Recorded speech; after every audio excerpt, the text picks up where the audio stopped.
Hi, Rob. Can you hear me? I see just a dark square. Yeah, hello. I haven't set up my.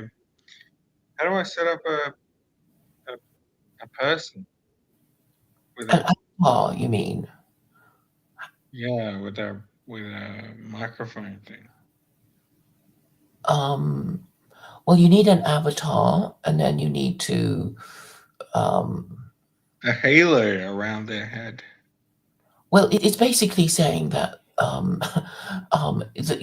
it's hearing you, right? It pulsates with a sound. Oh, here we go. You've got one now. But maybe you Mm. want a pretty picture to go with it. Well, yeah. I guess I got in settings and maybe Oh, we're live, by the way. on YouTube. Yes. Amazing. Here we are, the Rob and Claire show, first episode, episode 1. Yes.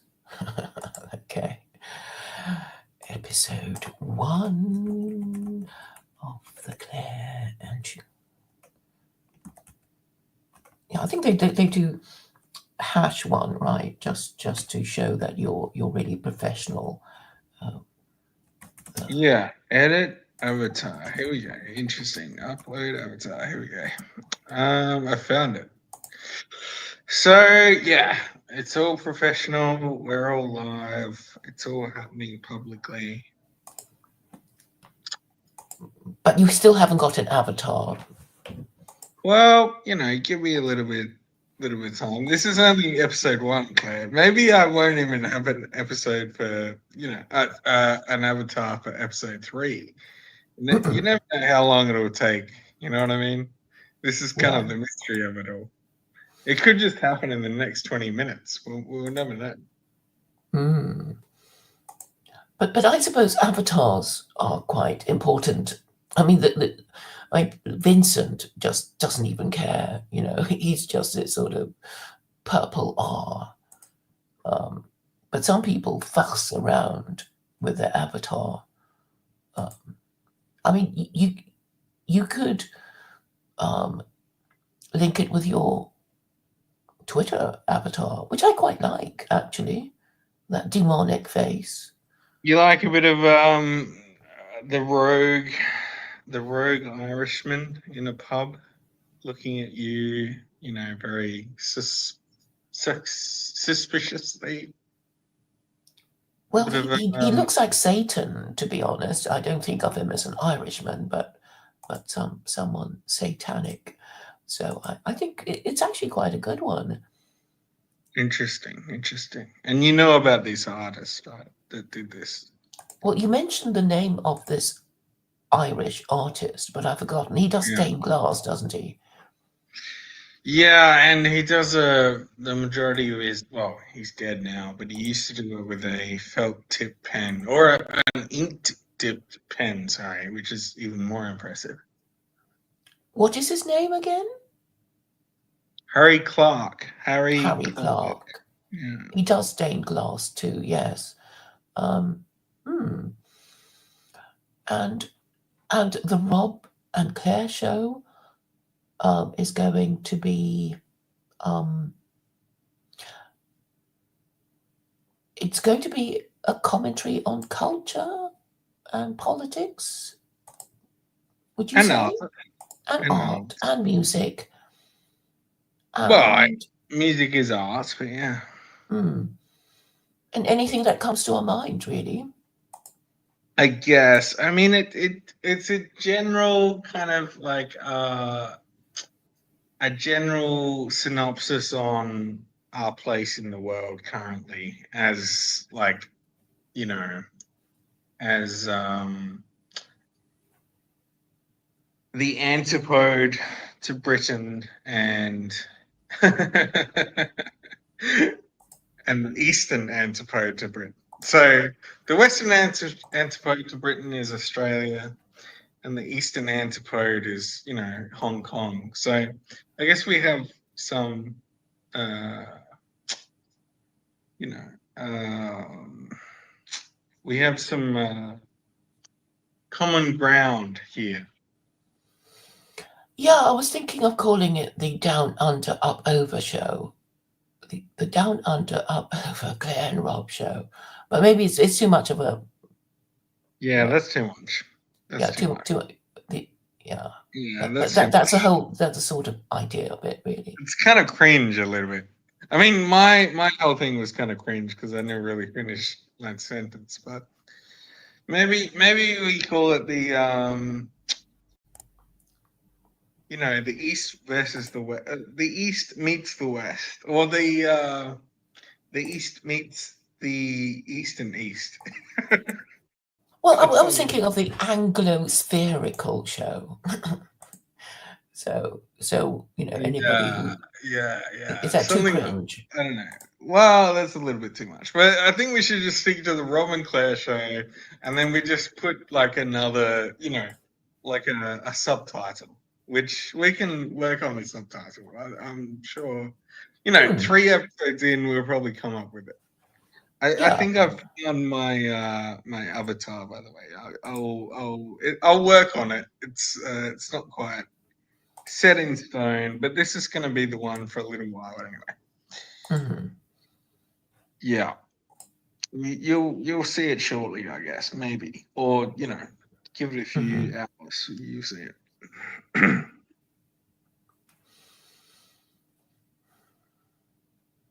Well, you're quite artistic, so I think it'll be artistically significant or culturally significant, I guess. Sure. And have I seen it before? I don't think so. No, I don't think so. It's going to be a new thing, right? Yes. I know. What's his name? Um, there's this Australian YouTuber. Something I can't remember his name, but he does talk about. Well, he sounds English actually. He was in the army, and he did something on Jonathan Bowden. I can't remember his name now. Maybe you do listen to him too, or maybe you don't want these associations. Maybe you just want it to be kind of free of these associations. I don't know. I have a feeling that the dissident right are going to be called something else again. It might be they will no longer be dissidents, or will they?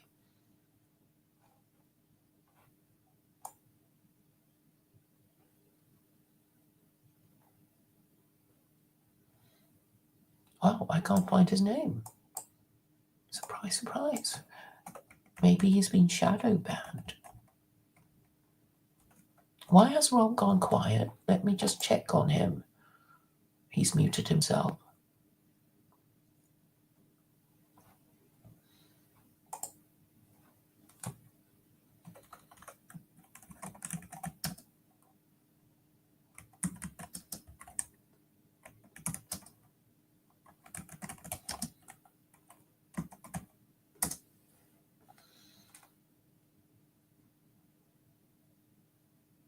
Yes, it's Iron Duke. 99 Iron Duke. That's who I was thinking of.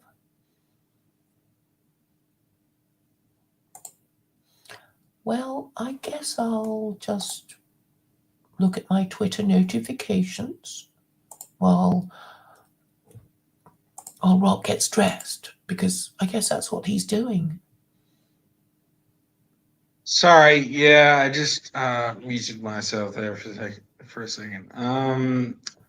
99 Iron Duke. Yeah, well, he was the ultimate Iron Duke. What was his like actual name?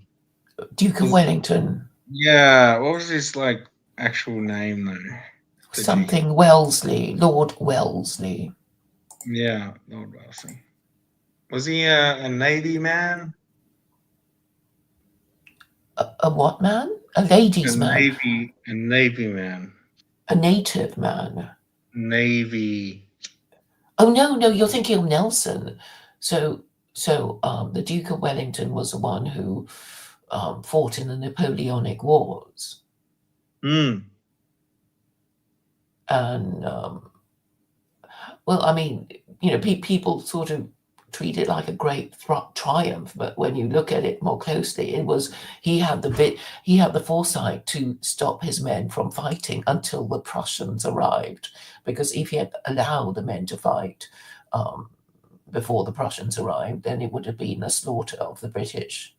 But sensibly, he and it was probably harder to stop them because it's like, oh, it's a morning, we're raring to go, and come on, and he'd say, no, we have to wait. Well, they built fortifications. Did they? Hmm. I suppose they had to build something to protect themselves from being attacked. But I From the think onslaught of the French, yeah. Yeah, they did.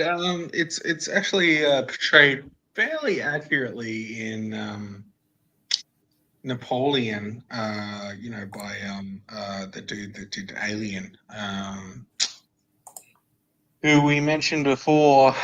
And yes, and I I am can't planning to remember watch it. anything about actual I have made name. arrangements to watch it. Ridley Scott. Yeah, Ridley Scott. Yeah. Yeah, it had Is bad reviews he for some is reason. he British? I'm I pretty sure he don't is. know. Let me check.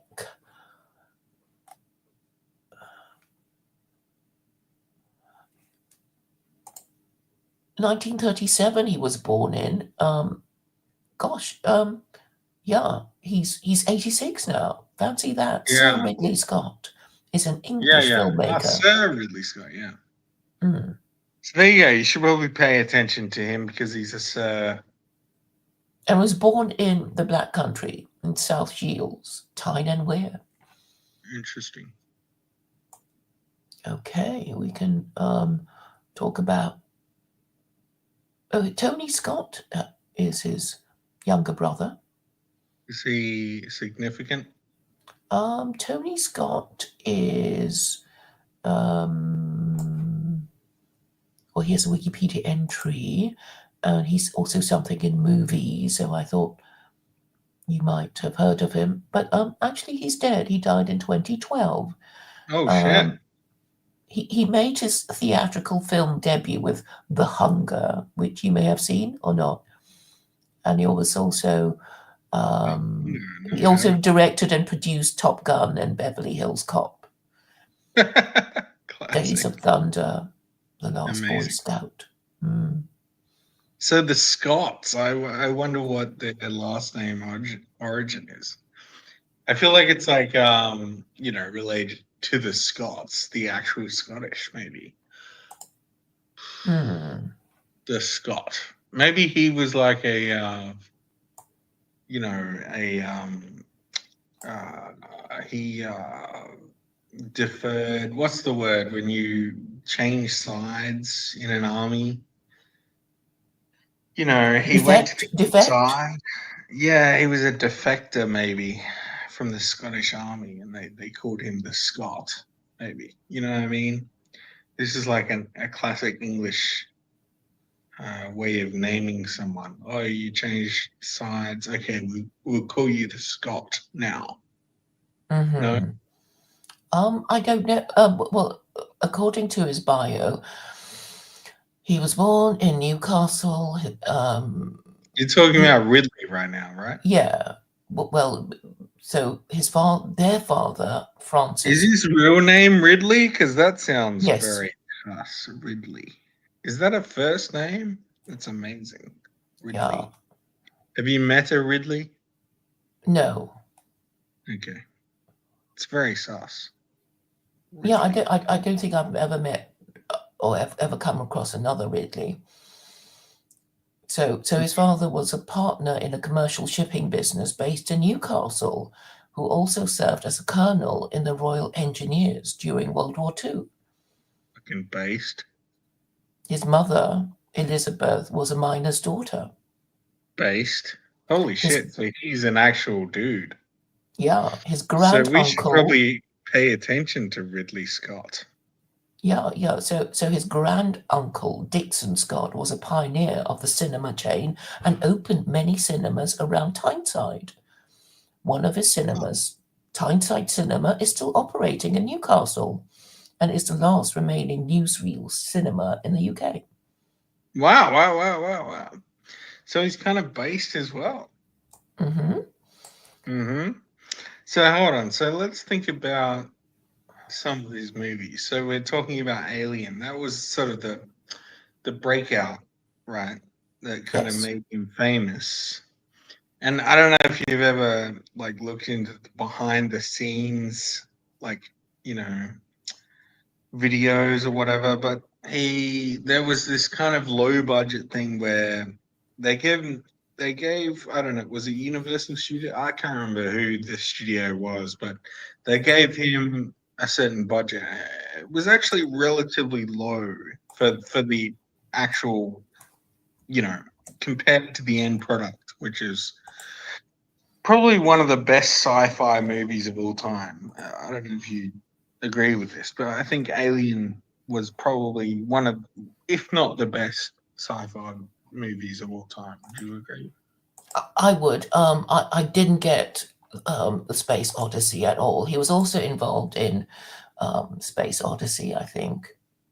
Hmm. No. Okay, he saw it. He saw it. You saw it, yeah, yeah. Yeah, and Have then we all? he said about it. Once I saw that, I knew what I could do. Brilliant. I wonder if he saw the Russian version of it of a Space Odyssey. Do you know about this movie? Which movie? The Russian version of Of 2001. no. I never knew there was a Russian version. Okay, so this came out. I think it was 2 years after the the what's his name that did who did 2001 again. This is going to be a running theme, by the way. I Okay, don't I'm remember just your names. I just researcher. remember concepts. Okay, I'm clicking on the link, the Wikipedia link to Space Odyssey. The screenplay was written by Kubrick and Yeah, Arthur, yeah, Kubrick. Sorry. and Arthur C. Clarke. So, was it Andre? No. So the director I'm talking about, his first movie is Andrei Rublev, which is a Russian film about. Well, he was Russian as well, about a an icon painter um, in the I think the like 1700s or something. So it's actually a great film, by the way. It's very very Seven hundreds or the 700s. 1700s. Okay. Hold on. Well, I don't know. I mean, icons One, go back a long I time, know. right? I'm introducing you to so much. So, how did you get so far without knowing so little about Well, I Western mean, culture? your knowledge is pretty esoteric, I would say. Oh, do you Um, think? well, I don't know icons. I'm not really into icons, and not many people are. Actually, I did Oh, know an icon painter, a modern icon painter, living in a shared kind of, big farmhouse, and he used it for satirical purposes. But I don't think, I guess nobody really wants an icon now.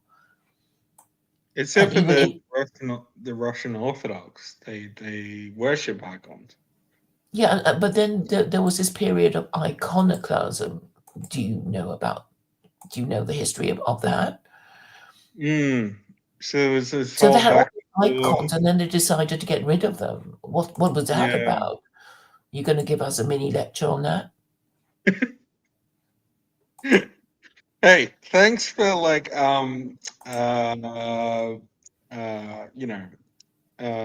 giving me scope to just be an ADD kid.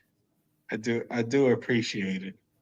Anytime you want to tell me to shut the fuck up, that's cool as well. But so I found Andrei Rublev. So this is a made in 1966. It's on YouTube. Sorry, on Wikipedia. It's called a Russian epic, and it was directed by Andrei Tchaikovsky. Tchaikovsky. Hmm. Tirkovsky. Tchaikovsky. Yeah, a little bit like the you know the fuck the classical musician, not a musician, the one that writes the music for the musicians. You know what I'm talking about. Anyway, it doesn't matter. Composer. Composer, thanks. Um, yeah.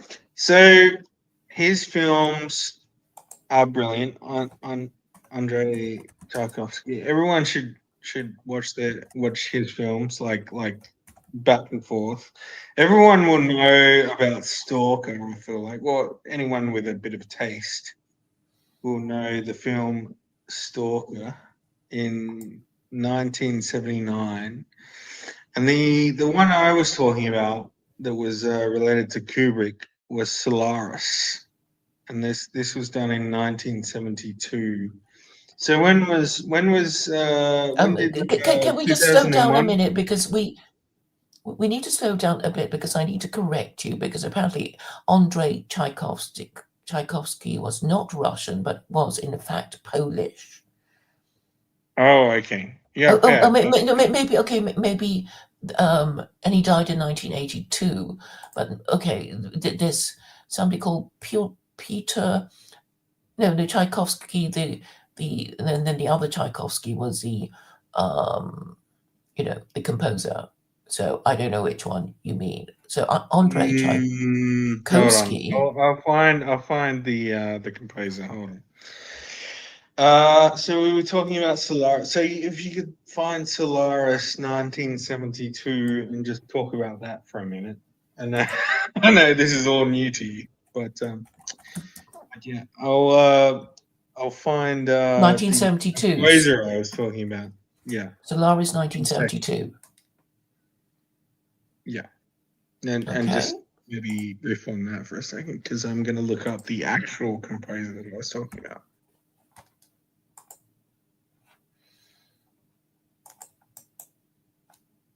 Okay, you're not talking. We're Yeah, because live on YouTube, by the way. So if you could just talk while I look up more cultural references. yeah, I kind of need to. All right. So Just Solaris look at, just is a read the 1972. just read the wiki on Solaris for fuck's sake. Sorry, Yeah, sorry. so I'm going to read it because Yeah, it would thanks. help me and others to know a little bit about it. Yeah. Is a psychological science fiction film based on Stanislaw Lem's 1961 novel of the same title. So the electronic music score was performed by Eduard Artemiev and features a composition by J.S. Bach as its main theme. The plot centers on a space station orbiting the fictional planet Solaris, where a scientific mission has stalled because the skeleton crew of 3 scientists have fallen into emotional crises. Psychologist Chris Kelvin travels to the station to evaluate the situation, only to encounter the same mysterious phenomena as the others. Solaris won the Cannes Festival, blah, blah, blah, and is often cited as one of the greatest science fiction films in the history of cinema. The film was Tarkovsky's attempt to bring greater emotional depth to science fiction films. He viewed most Western works in the genre, including 2001: A Space Odyssey, as shallow due to their focus on technological invention. Some of the ideas Tarkovsky expresses in this film are further developed in his film Stalker. Okay, now we understand why you're mentioning these two films together. And it wasn't Tchaikovsky, but Tarkovsky you were trying to talk. You were just, so you got the name Yes. wrong. Yes. Yeah. I wasn't. Yeah. I didn't think. Yeah.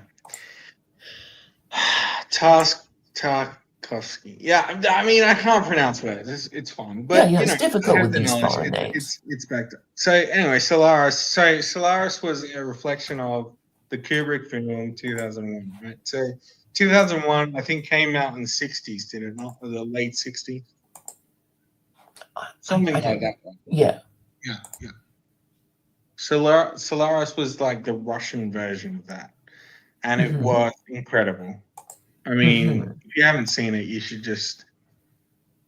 like just submit yourself to greater art and like put yourself away for like a week and just study it because my god, like the even like I don't know, I could go on about this for weeks and weeks. The amount of content in that film is just it's great. I mean, it's incredible. So anyway, so I posted in the chat that we, don't have, but it's on StreamYard, according to Euclid. Hmm. And this Yes, was the the classical artist I was referencing. Peter Piotr, or however they say it. Yes, Yeah, yeah, Tchaikovsky. You gave me the correct yeah, name. Now, do yeah. you know? Do you know Andy Nowicki? Is it a name that's familiar to you? Because It he's is, kind. but I've never actually heard any of his content. Well, he goes on about movies a lot, so that's why I Okay, think yeah, of him. And I remember him talking about a film which was science fiction, and it was all about these astronauts being dumped by their wives on Earth. And he was complaining that it was a terrible film, and he walked out. But yeah. No, I he's haven't. a divorced I man. don't know. Yeah, I'm not sure about that. So Dumping maybe them I wives can on find Earth. out that movie, the name of that movie Hmm. about astronauts being dumped out by their wives. Interesting. So anyway, so what were you initially saying before we went on the ADD train that is Robert Cobb? What were you initially saying? You said Um, something about I don't know what you said. um, I wasn't really planning to say anything except to introduce the show. So, it's all about you and your wandering mind. And I'm just here to, just slow it down so people can understand why you're talking about these things. And, Oh I, yeah, yeah. So I great, wasn't, I didn't have a subject in mind. And, and I interesting, was, interesting, interesting. So I guess like maybe the subject could be like how you know uh, how women sort of longhouse men because uh-huh. high IQ men seem to go off and do raids in Linda's farm, but maybe that's not the best I idea. don't know what you mean. You see, there are all these cultural and historical references that are lost on me. Now, I think you need to Sorry about explain that. longhousing, and then you might have to explain the significance of You don't you Linda's don't know farm. what longhousing is? Well, I Come think on. people need to have it You've been in explained. the I know, but you've been in the dissonant right for how Yeah, many I years? know it 30 means that, years. that men have to be, mind their P's and Q's because they live in a Yeah, longhouse where the women are yeah. in charge.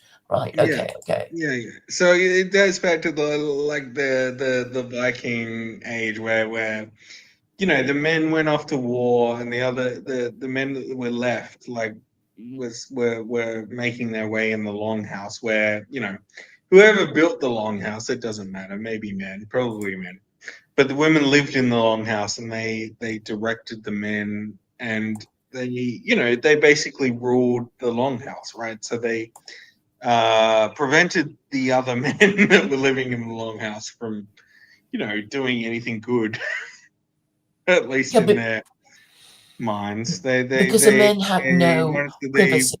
polite. Yeah, yeah, yeah, yeah, exactly. Because it was the There were longhouse. no It safe wasn't like spaces for men. their own. Yeah, they didn't have their own place in society. They lived in the court, right? The kingly court, which happened to be the queenly court, and it happened to be a longhouse. Yeah, I think that breaks it down. enough for people Mhm, that are mhm. smart. So But I guess we that's sort what of the longhouse is. but men can also spy on each other, and they would use, technology, to, like Big Brother, this idea that the TV is, Mm. a Big Brother spying on, the person with the TV. So you're trying to corral me into talking about fish tank now, or no? I'm very happy for you to explain the appeal of Fish Tank to you, to our audience. And we've got somebody. Are you getting annoyed at my ADD yet?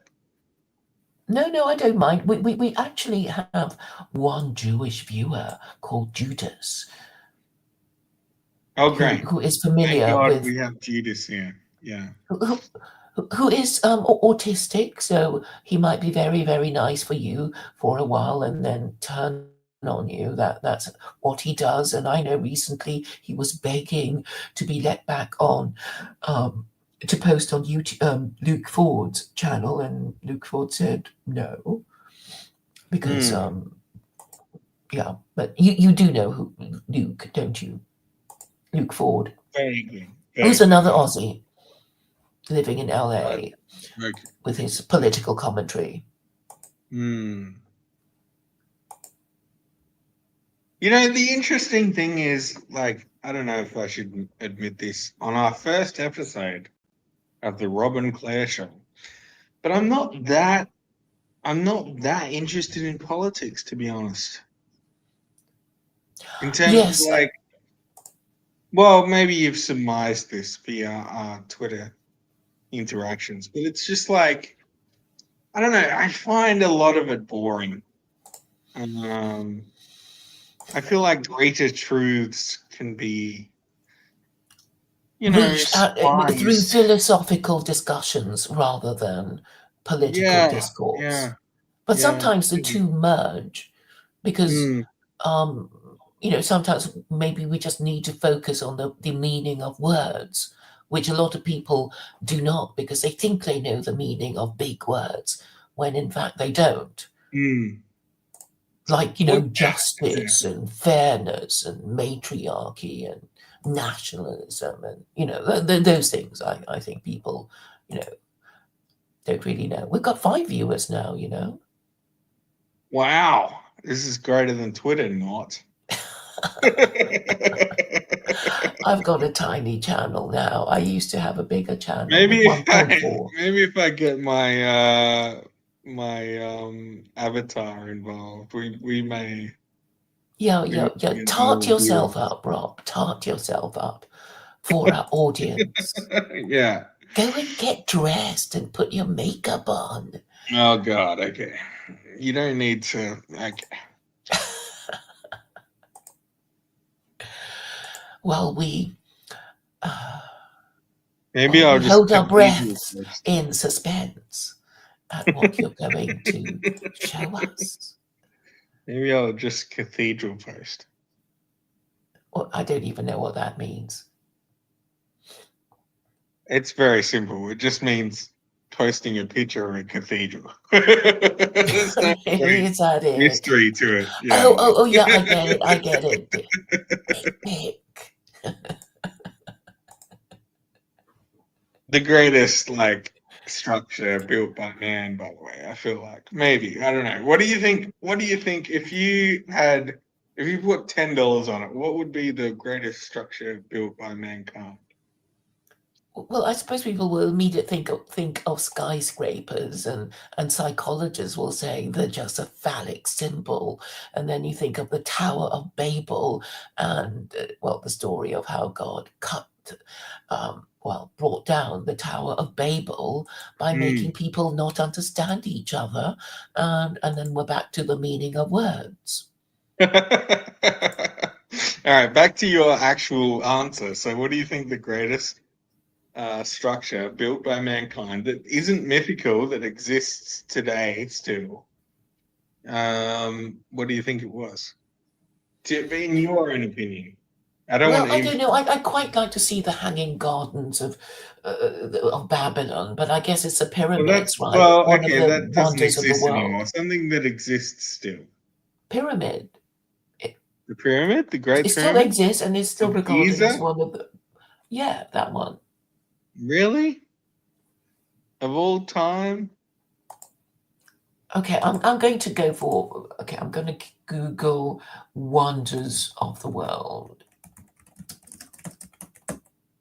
list. Don't Google anything, just in your own mind. Okay, you're going to say it's a cathedral, right? Is that what you're going to say? Well, Um, maybe. I'm um, waiting for your answer first. um, well, I guess it would have to be the pyramid because people are thinking, how did they do it? And they're still not agreed. And these sort of Easter Island, statues, right? Mm, So I guess, because we don't know how they managed it, then it would be, um, yeah, one of the. So here's a list of. So Great Pyramid of Giza, Colossus of Rhodes, Hanging Gardens mm, of Babylon, Lighthouse of Alexandria, Mausoleum at Halicarnassus, mm. Statue of Zeus at Olympia, Temple of Artemis at Have Ephesus. you been to Rome? Yes, And you've seen the Parthenon, right? yes. You know, the The, one that the with the Parthenon or the domes. Pantheon? The Pantheon's pretty. Sorry, the Parthenon. The Parthenon. The one that's sunken into the city a little bit. Um, yeah, the where they have the games. Yes. No.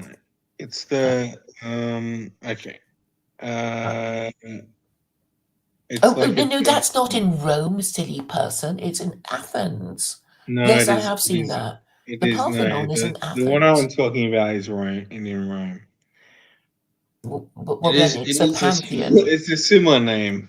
It's a Yeah, similar the name. Pantheon is this round building that has wonderful acoustics, and then Sorry, you yeah. The Parthenon. Yeah. Pantheon, Pan. Pantheon. Yeah, sorry. So so Have you so been you can there? Have still you see seen the it? Have you walked niches. into it? Yeah, you walk in, it's round, and there's a little niche for all the The Greek saints, yeah. pantheon, like Yeah. Aphrodite and those ones, and they're gone because now it's a church, which was Mm, kind of sad for me, because I wanted, obviously I wanted to see, with all you know, the Greek gods, but that was gone. But mm. you could still see the niches.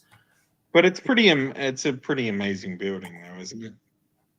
Yeah, I mean, architecture is the only thing you can leave behind, right? So Yeah. the is it the Hagia Sophia? And it's like the, Mm. the the Christians and Muslims have been fighting over it. Yeah. Like, oh, Highest fear. it was meant to be a church. Well, no, it's a mosque. Highest Too fear. bad. Yeah. And now it's a museum. Oh, it's back to being a mosque again. Yeah. Because it's so beautiful that Make even your invaders can't. um where's the city that it resides in? The The the, Hagia the Sophia? Parthenon, No, the Hagia Sophia. A Istanbul. Turkish city. Yeah. Make Istanbul Constantinople again. Right. Anyway, so the greatest building that exists today is obviously the Colosseum in Rome. The Mhm. the one where they had the people fight for their Yes, which they lives. even flooded with water to Yeah, to recreate naval battles. yeah. I mean that's incredible. Yeah. And I think the greatest ancient building was the Catholic. Fuck me. The Catholic. Oh my god. Catholicis. Jesus Christ. The What great, are you the trying to big, say? the huge of roads. The Colossus of Rhodes. Yeah, yeah, Yes, yeah. yes. I mean, that would have been incredible to see. I mean, it was a dude, like a full guy, and his legs made up the I mean, no wonder he collapsed. Just absolute majesty, as far as I can see. Do you think, Hmm. or no? I don't know. I Sure. would think he was the I greatest can creature imagine of it, all time. but I don't know. Being a girl, I just want to see the Hanging Gardens of Babylon. Mm, Yeah, because it's like, yeah, yeah. if the beats this giant statue, ho hum, I can imagine a giant statue of something, of some man, but the Mm. Hanging Gardens, it's like, oh, how did they hang all those plants? Yeah. Maybe they were connected to nature more, Mm. and we've lost that today. Yeah, And and the that Aztecs, reminds me of like Lord of the Rings, where have you okay, please say you've seen the Lord of the Rings movies. I know you've I read. did. I was boring. It was really Oh God. long. I got bum ache sitting there, waiting for it to finish. Has any art inspired you or made you excited or made you horrified ever? Like, has anything impacted you art wise, or are you just like an Um, acting robot? I Okay, I was very impressed by the Alhambra in Granada. So, Okay, what's but it that? didn't end well well, he wasn't my husband at the time, but anyway, he took me there. Obviously, he thought it was romantic, and I took one look at the ceilings, and for some reason, I was so moved that I burst into tears, and then I Really? couldn't stop, and then he was really embarrassed, like, stop crying, people will think I made you cry, shut Alhambra? up, stop it, What and I was couldn't. this? How do I look it up? Alhambra, Granada. Hmm.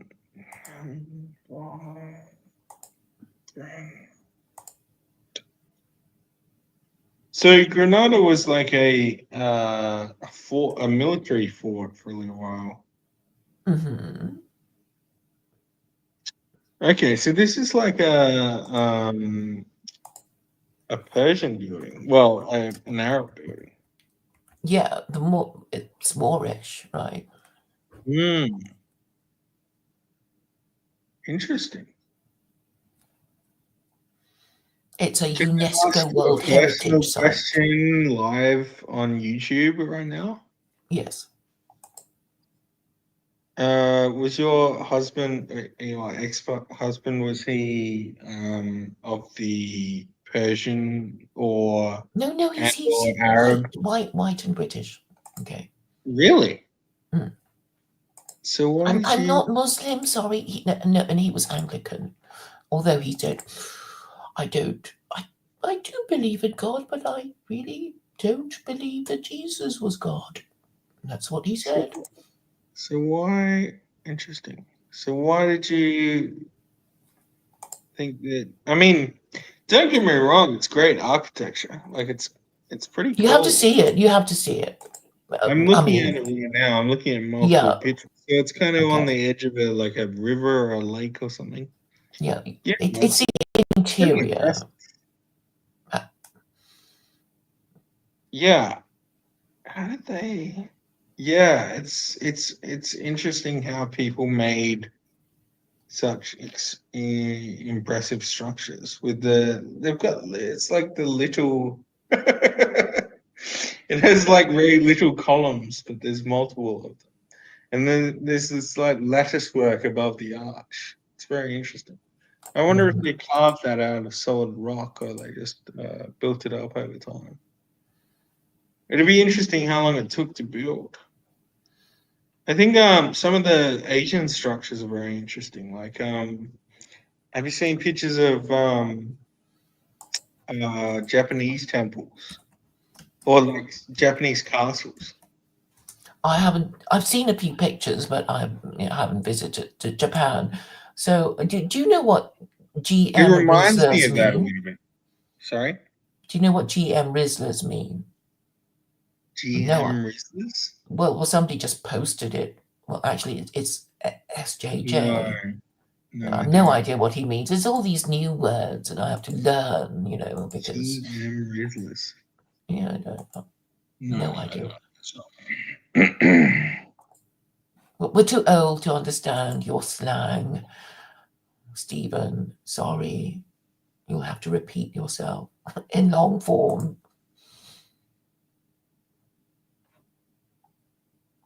Too old. Yeah. So, if you want to impress a girl, you take her there. And if Yeah. she's not impressed, dump her. If I had my option for impressing a gal, I would go to the Blue Mosque in Iran. I think it's called the Blue Mosque. There's multiple amazing mosques in Iran, by the way. I think it's an Ifsan. Ifsahan. Yeah. If for son, yeah. Mm-hmm. Like that is like psychedelic kind of meet the fucking machine elves, do like DMT, in an heroic dose. That would be what would come out. Mm-hmm.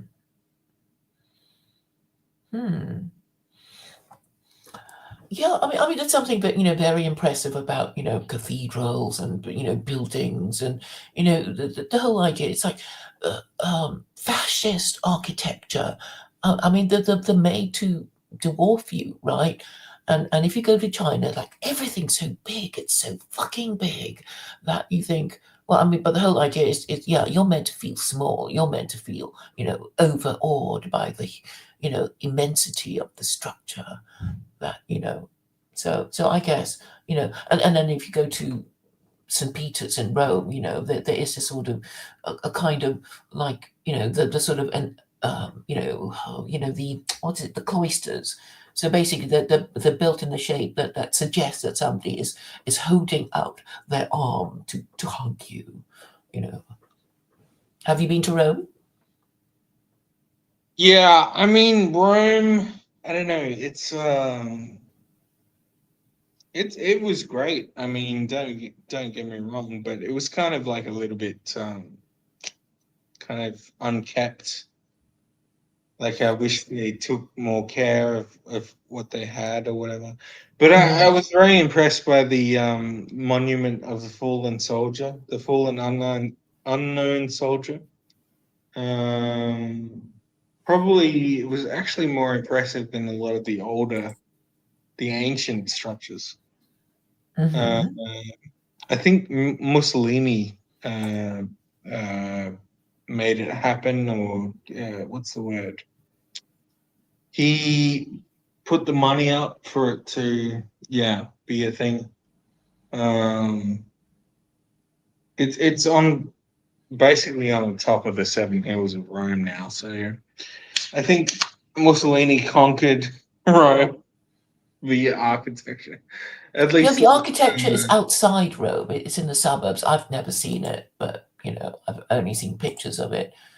And it, the thing about fascist art and architecture is that there's symmetry and I think the symmetry is important. Um, So you're talking about classical ideas of symmetry. you're talking about the Vatican when you're talking about outside Rome, right? No. The Vatican is inside Rome, but this place that you were talking about, full of fascist architecture, I, is outside Rome, I believe. I can't remember where or the name of it, but I know somebody who Mhm. visited it and mentioned Well, it. I think you're wrong, but yeah, no, it's in the heart of Rome. Some of it. Is it? Okay, well, Anyway, I never saw no, it it. is. Um. Well, Anyway, there's a lot of fascist so architecture in America too.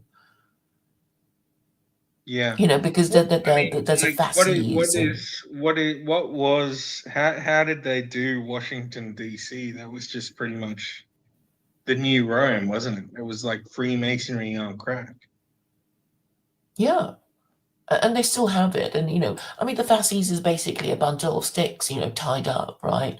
And at the Lincoln Memorial, the kind of armrests for Lincoln, who sits like Zeus on his throne. Yeah. I mean, it's incredibly pagan. Yeah, but I mean, it's a simple story that everybody can understand. Individually, we're just sticks easily broken, and therefore we have to tie ourselves in a bundle, and the string that ties the bundle is religion. Wow. It's something. It's something. Maybe it's not religion, but it's definitely something. Yeah, the tomb of the unknown soldier by Victorio Emmanuel Emmanuel. II. Mhm. Yeah, yeah, it's in the heart of Rome. It's incredible. I Oh, mean, yes, yes, yes. I do remember you now. need to go to Rome because there's another. I mean, I need to there's go a fountain. I again. mean, there's multiple fountains. There's also the greatest cathedral on earth, in my opinion, which is in Milan, which is I can't remember the name of it. It's like Milano or something something something. I can't speak Italian, but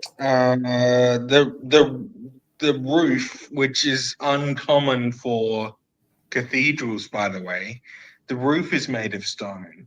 In general, most cathedrals, the roof is made of wood. So it may have multiple buttresses and so on and so forth to build up the walls, but in general, like I mean, that was the classic issue with the one in the one that was burnt down. The spire was burnt down in France. You know the one. It was like 3-4 years Notre ago. Dame. Yeah. The spire, it was all wood. It was made of wood. The roof and the spire, and hence why it burned down so easily. But a lot of people don't know this about cathedrals. But the Milan one, I'm going to find the name of it now. Milan Great Cathedral. Maybe I'm going off on this train, by the way. Stop me if you would like. But like this, Uh, just it's just incredible stuff to me. mhm. I'll just let you wander on, I'll just mention that I've let Stephen on. Um, Oh, good Oh, morning, great. Rizzlers. How are you? yeah, Oh, Steve, GM what's is up? yes. What's a Rizzler? What's a Rizz? I'm the Rizzler, Claire. Okay, something You know me I as mean, the I think Rizzler. I'm of the cigarette Panther dressed papers. in black. I'm the Panther dressed in black. When I give your girl the Riz face, there's no chance she's coming back. Oh, a Riz is an internet slang word defined as style, charm, or attractiveness. The ability to attract a romantic or sexual partner. So Okay. beautiful. I love it being read live on YouTube from Claire Core consulting her young yeah, person's dictionary. yeah. It's an All right, so abbreviation of you guys charisma. are bringing down my high culture fucking train here. So Well, I've let's only get got a back couple of to the. minutes. What are you Rizzlers talking about? I'm just letting Rob wander on. Like, This is the if, Yeah, first if show on anything comes to YouTube, is his it? mind, I'll just this is humor long him. form content, SJJ. This is not Excellent. going to be I like tied it. in like 3 seconds of fucking It's a riz. tour This through is Rob's too mind. highbrow for me, is it? Yeah, it's like no cap, dude. For real, for real. For real. Yeah. What's the big topic of the day? Okay, so the Milan Cathedral. It's called the Domio di Milano. So I guess that's what is it like? The Dome of Milan, it sounds like. Yeah. Okay. Yeah. Something like that. Yeah. Very simple. There is no topic, Stephen. I'm afraid this is literally a wander through Rob's mind, and I'm just humouring him. Fucking hell. It goes on I think we were forever, talking by the about. way, like, I think we were talking about it never romance and ends. women earlier, but that's all gone now. But no, but for real, Rob, have you ever played your organ in a cathedral?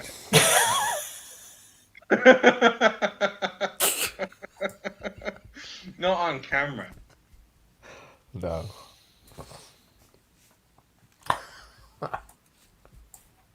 But you know, girls on film and all of that. Girls on film. Exactly. That was my reference. Great Jord song. in the chat. Wow. We're pulling I you all hear in today. things about him. Is he a flat earther or something bizarre like that? He is, unfortunately. Yeah, Why do they he's on the go edge. like that? It's like going Who gay knows? or something. It is, isn't it? That'll be next. See, first you come out flat earth, next you come out as gay. It's like going to Milan for the first time. Yeah. No? Okay. What the heck? So, Yeah, I've never been to Italy. Is it worth going?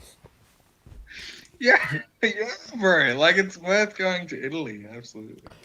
Worth going to Italy.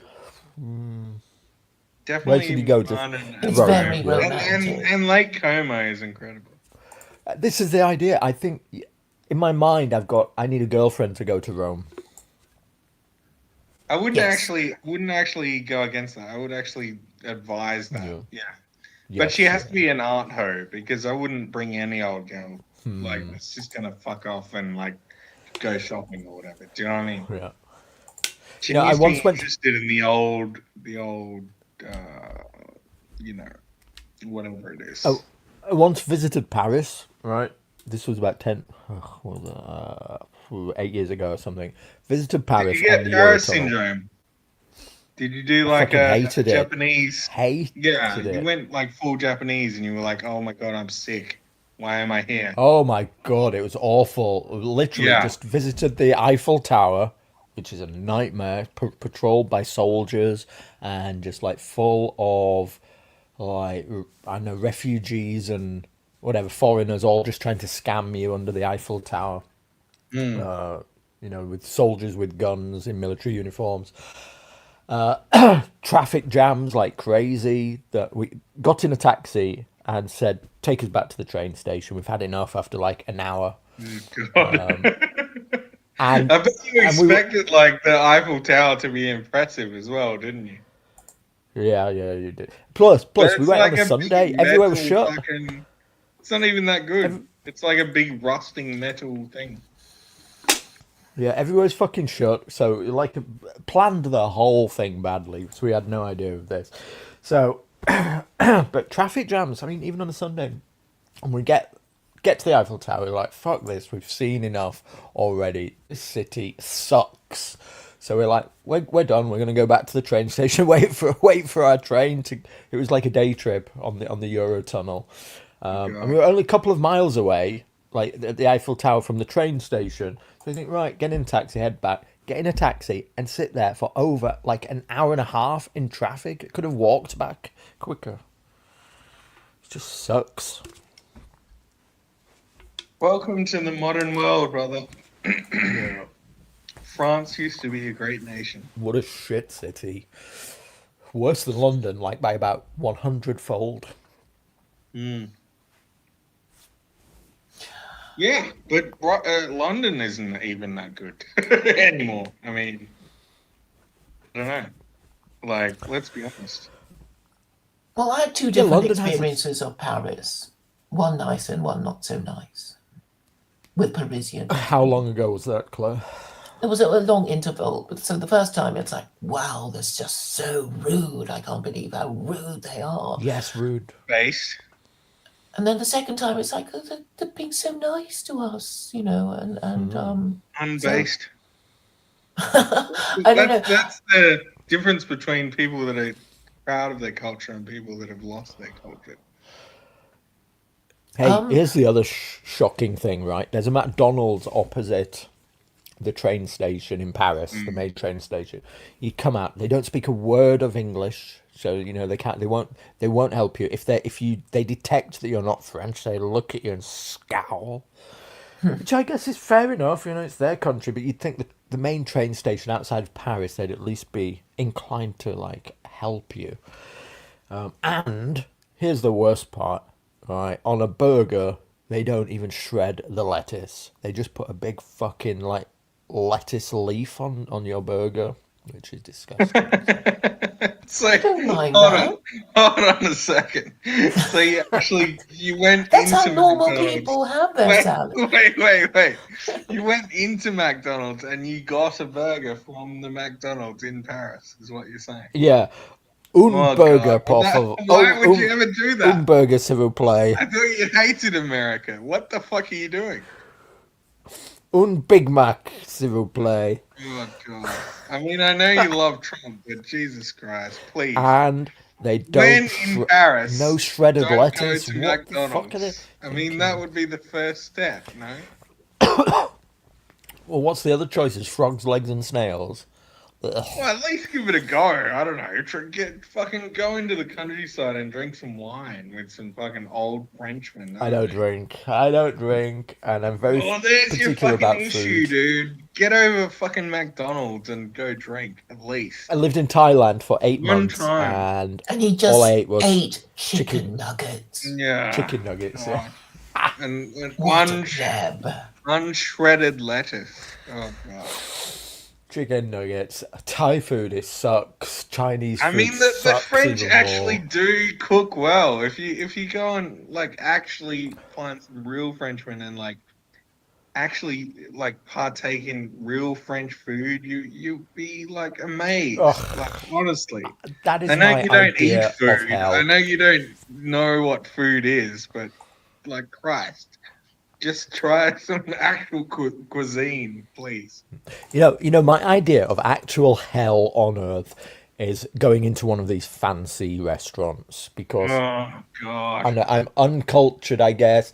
I'm a You're chav. such, you're I'm such working a class. you're such a I peasant. feel, You don't know how to use Horrendous. chopsticks. ugh, God forbid, I'd just use my fingers. I mean, but in a real, like, sit-down restaurant where everybody is all hooty-tooty, you know, this kind of shit, I hate that. I absolutely hate it. When they bring your food out and it's like, I don't know, a little circle in the middle of a giant plate, and everybody pretends like that they're happy with that. You know, I mean, these people, what are they doing in there? They go, the tenderness of this salmon is delectable. And I'm like, fuck me. They've served you up one bite on a plate for like £100, and you're pretending it's good. Yeah. This is my idea of hell. I mean, I get it from your perspective, but I guess the whole thing is an acquired taste. Like, I don't know if you've ever like gone on a journey. Like, this is the thing about alcohol. No, for real. Because I don't think you've actually gone on a journey of any kind. Have you done weed? No, you've never gone on a coffee journey. Like, you've just been like corralling around London, like at coffee shops or something, and talking. No, have you been to Amsterdam? No, you've probably never done No. mushrooms. You've done nothing. You've literally never lived. And I don't mean to be like a complete like The upper druggy class talking. cunt right now, because I'm not. I'm actually not. But like, you haven't experienced like I don't know what the world has to offer. To be honest. This is I get this talk all the time from people who take drugs. You haven't lived unless you've taken drugs. I mean, what is this? It's not about that. It's not about that, dude. But it's about I don't know what it is. Well, I have guess been you just drunk. missed out. Okay, I guess have you been missed drunk. Like I've been like straight edge for like whatever I know about. What is it? Something like 7 years or something. But before that, I mean, I did. You know, I have tried alcohol. Yeah.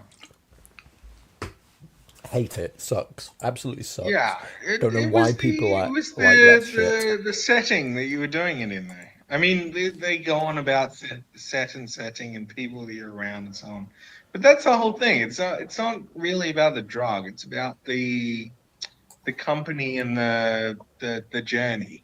It's not, it's the old thing. It's not the it's the friends. It's the friends we meet along the way. Or you've been brainwashed, I don't know, by Hollywood Jews or something to this kind of mindset. It's not the journey. It's Well, it's not the journey. maybe. It is the destination. I don't know. What's the poshest I place you've think you're been wrong to? about The poshest place. I had to go to like this awards dinner for kickboxing thing, and that was like black tie event. Hated it. What did you hate about it? The food? The company? The food was shit. Like I say, it's they bring it out and it's just like this small thing on a plate that you know what the fuck. You're always waiting for the next course, and you're never satisfied by the end. But everybody's putting on a show. Everybody's acting, in a certain way. Whatever. Yeah. It's quite funny actually. You've got a bunch of people from boxing and Muay Thai in a room acting, all acting like we're civilized upper class ponces.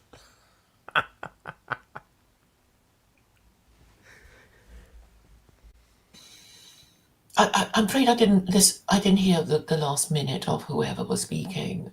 I think okay. So Stephen was saying he didn't enjoy the formal dinner, but No, I and then didn't. the question on my mind is which is the poshest place you could go to? I mean, it's like, is it a French restaurant? I mean, if you think this is one I'd like to try, is there a restaurant you'd like to try, or not? Not No, at all. no, Wow. no. I wouldn't go to it. I wouldn't go to any by choice again ever. Oh, Not at all. I'd much prefer a pub lunch to something like that any day of the week ever. I hate it.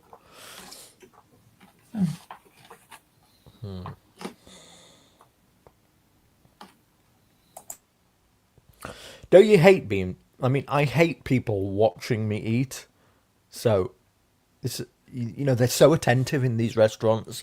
They're like watching you and appearing at your shoulder. Can I take this? Do you want this? I'm like, no, fuck off, please. Leave me alone.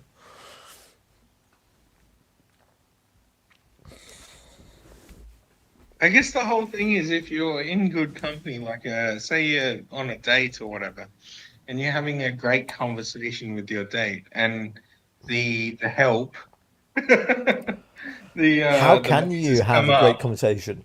You can't and though, dude, because you and know the and bill is coming at the end of it, and you're going to have to pay it. okay. I don't You know. can't overcome that. I can't help you out. Unless you like become a millionaire and then really experience the good life. I don't know if you can. I don't know.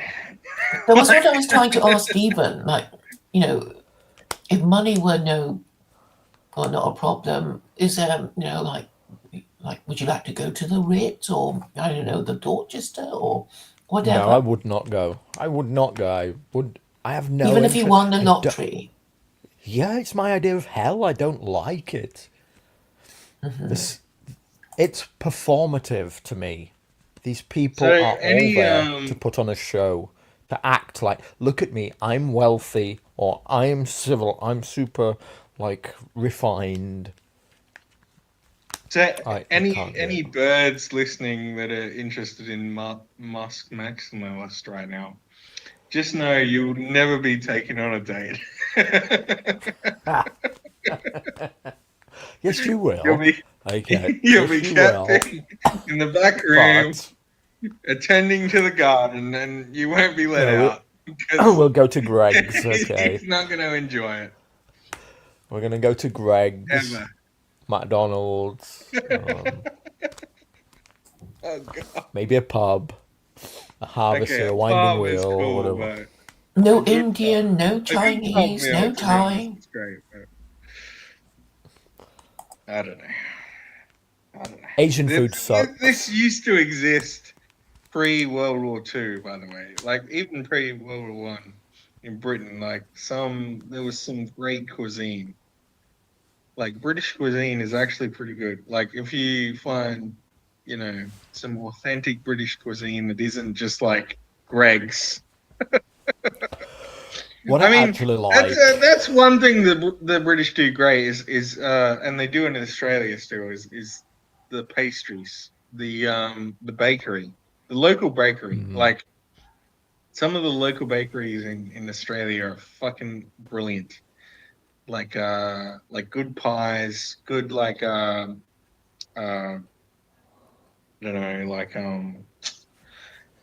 like they do a rhubarb pie. Just steak bake. yeah, I don't know, just some of the pastries are absolutely great. But yeah, but I don't know. You're missing out a little bit. Like just Yeah, get I a don't lemon eat sweet sausage. pastries, so I have no interest in that shit either. But my ideal, what I do like if I was going to choose to go somewhere, it would be where they have a Sunday carvery, and you go up and there's a guy there and he'll carve you beef or turkey, and then you have a selection on what else you can put on your plate, some roast potatoes and some vegetables, throw some gravy on at the end and go and eat it, and you can fill your own dustbin lid of food. And a Yorkshire pudding Yorkshire pudding, yeah. and some beans. No beans on a no, dude. Whoa, not on a not on a Not on a Sunday Sunday lunch. roast, but a good English breakfast, like a proper English breakfast, multiple fried tomatoes, bacon. Oh my god. Yeah, I'm Some not good really into the full beans. English breakfast actually. You're not into the full English. Oh Jesus. No, I actually like the French twist on the full English, which is instead of the toast, it's I, croissants. I'm like it. I like I'm a actually good like French a croissant. I'm actually like a Jew. I don't eat pork, so I don't eat bacon or Ah, that's sausages. fair enough. That's fair enough. A lot of people don't. I mean, I get it. But pork isn't really done well that often. Like pork No, crackers, incredible. Bacon's great. I like a good bacon. Some of the Italian meats, like the smoked bacons, they're fucking incredible. But yeah, like pork in general, like a pork steak, like what do they call it? Pork chop or whatever. It's not that good. Like I admit that. But like yeah. cured pork, so good. I would never I would never Yeah, give I up like a good Australian bacon. I had a bad. This is gonna sound bad, but I had a bad sausage once, and that like put me off for like I guess still to this day, and I still remember it. It's like I have nightmares about it to this day. So I get that. I get that. A good pork sausage is so good though. Like you talk about your bad experience. I haven't had any bad experiences like, with it. Even like a pork and rosemary sausage, like so good, fucking good, dude. Holy shit. That's probably my go-to if I'm doing a yeah, sausage. That's what I'm I gonna have go. these weird things with food where something can if I have a bad experience, it can really put me off for a long time. I remember once eating a burger, and like you can find like you as you're chewing, you can like get an artery, like an artery of from like the cow or whatever. That somehow it's made it in there, and it's like this Bristle. thick, but it's like this thick round Uh, thing, and you get it in your tooth. You get it, and you're like, "What the fuck is that?" You pull it out, and it's literally like a piece of a fucking cow's artery or something. And I was like, "Ugh, "Oh my god!" And that put me off burgers for like 2 years. So it's safe to say you've never been to Scotland then, I would because never they eat have some haggis. serious. They just deep fry like fucking entrails, Oh, and some of it's pretty good, but they're if you can't disgusting. handle that, like yeah, never do Scottish cuisine. Holy shit! So you'd Yeah, never the try new haggis? trend. No, absolutely not. It's That's disgusting. quite I've nice. never eaten lamb or sheep.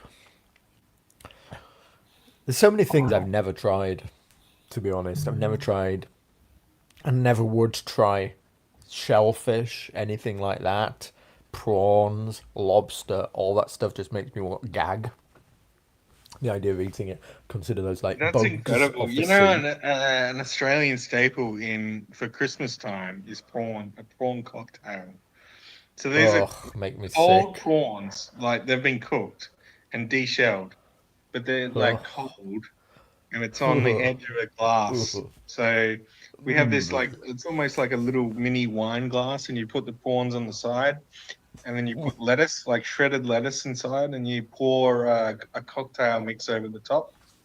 And that is like that's the best. Like that's our I love it. standard Christmas like No kidding, that's like giving me that starter warm feeling in entree. my stomach where I want to retch. It's awesome. I love it. They're Like in, they're insects of the I'm sea, so though. I mean, I'm just look so at them. disappointed. They've got all the little crawly legs on them, and the Yeah, little but it's all antennas. de-shelled. You don't need to see that anymore. It's all like the poo shoots come out. It's fine. Yeah, You you wouldn't pull them eat a off. cockroach. Well, Yeah, they're but they're in different the kinds ocean. of They're not insects. like a small little bug.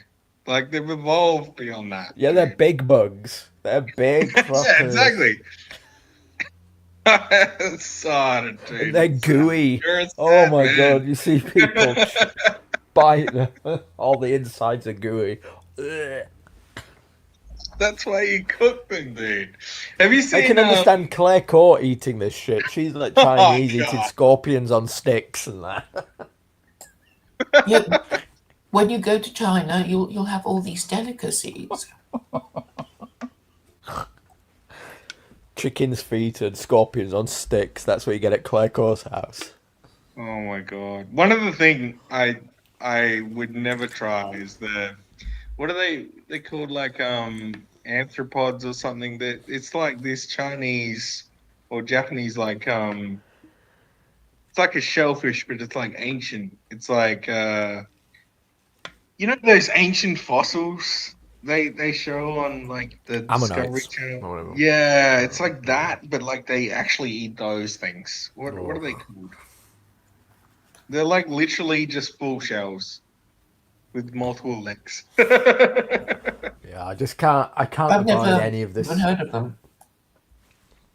I mean, I get why Chinese are into this kind of food. They went through a massive famine. They started eating each other. So I understand how they turned to bugs. I mean, they must have been looking at scorpions and thinking, whoa, that's tasty. But the Hmm. rest of us, I mean, come on. But yeah, but prawns aren't. I don't know. I mean, whatever, dude. I mean, I get it. So hold on. So what's your like staple diet? Like just meatballs or? Yeah, my staple diet is pretty low carb, to be honest, normally now because um, I mean, I used to do 10 weeks at a time weight cutting. So uh, 10 weeks was what it used to take me to drop 5 kilos. So I always used to have to drop 5 kilos for a fight. And so I do keto in that which is no carb for 10 weeks at a time. And then so I just kind of trained myself to be low carb. It's very radical actually in the fighting world to do keto. Most people are like the no rice and chicken. Oh yeah, because chicken's like kind of low fat, right? Yeah. Like the thighs. or is it the breast? I don't know. The What's the breast is like standard nearly chicken? no Yeah, fat. Yeah, I mean most athletes do kind of high carb. interesting. Really. I Like I I just I heard, just Sampras was it Sampras the tennis player Sampras. He was like low carb for a while, and his coach told him to like go keto or like just eat more meat and other things like vegetables, and he just like performed way better because like he was just on carbs for a lot of his career, and apparently like his training sessions were getting a little bit like he wouldn't like perform like he wouldn't like he got a little bit lethargic or whatever. So his coach was like, "Yeah, you need to just do vegetables for like a week and like get on the steaks." And so yeah, it changed his career.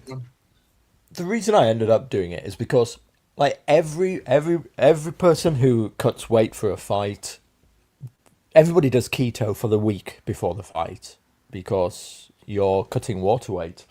So you can't eat any carbs during that week. So this is like every single fighter does keto for that week.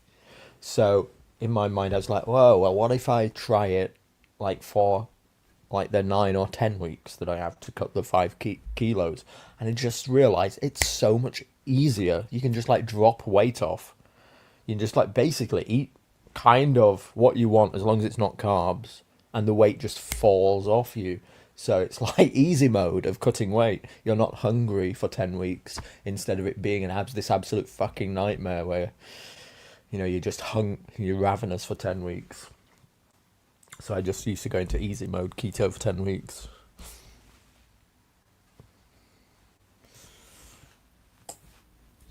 Stephen, you know, Yes. you know that when people block you, you used to be able not to see. You used not to be able to see their tweets, and now you can. What was the Yeah. reason for this kind of new feature? Elon Musk believes that you should be able to see people who've blocked you. You should be able to see their tweets. Okay. And, and I thought it was wrong to make this change. But I suppose when you think about it, he's right. You can still elect not to see somebody by blocking them back. So if you don't want to see somebody's tweets and you block them, you won't see their tweets. But if they've just blocked you, you now can see their tweets, but you can't interact with them. So I think it's okay. Yeah, yeah, because they might be saying defamatory things about you after Yes. blocking you.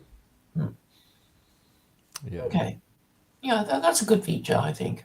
So you don't have to switch accounts and stuff.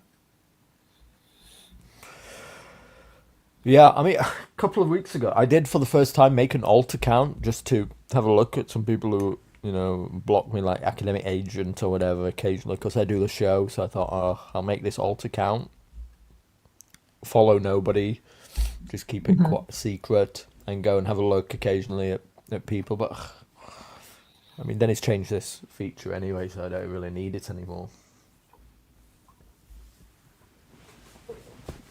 Has AA said anything interesting about the results?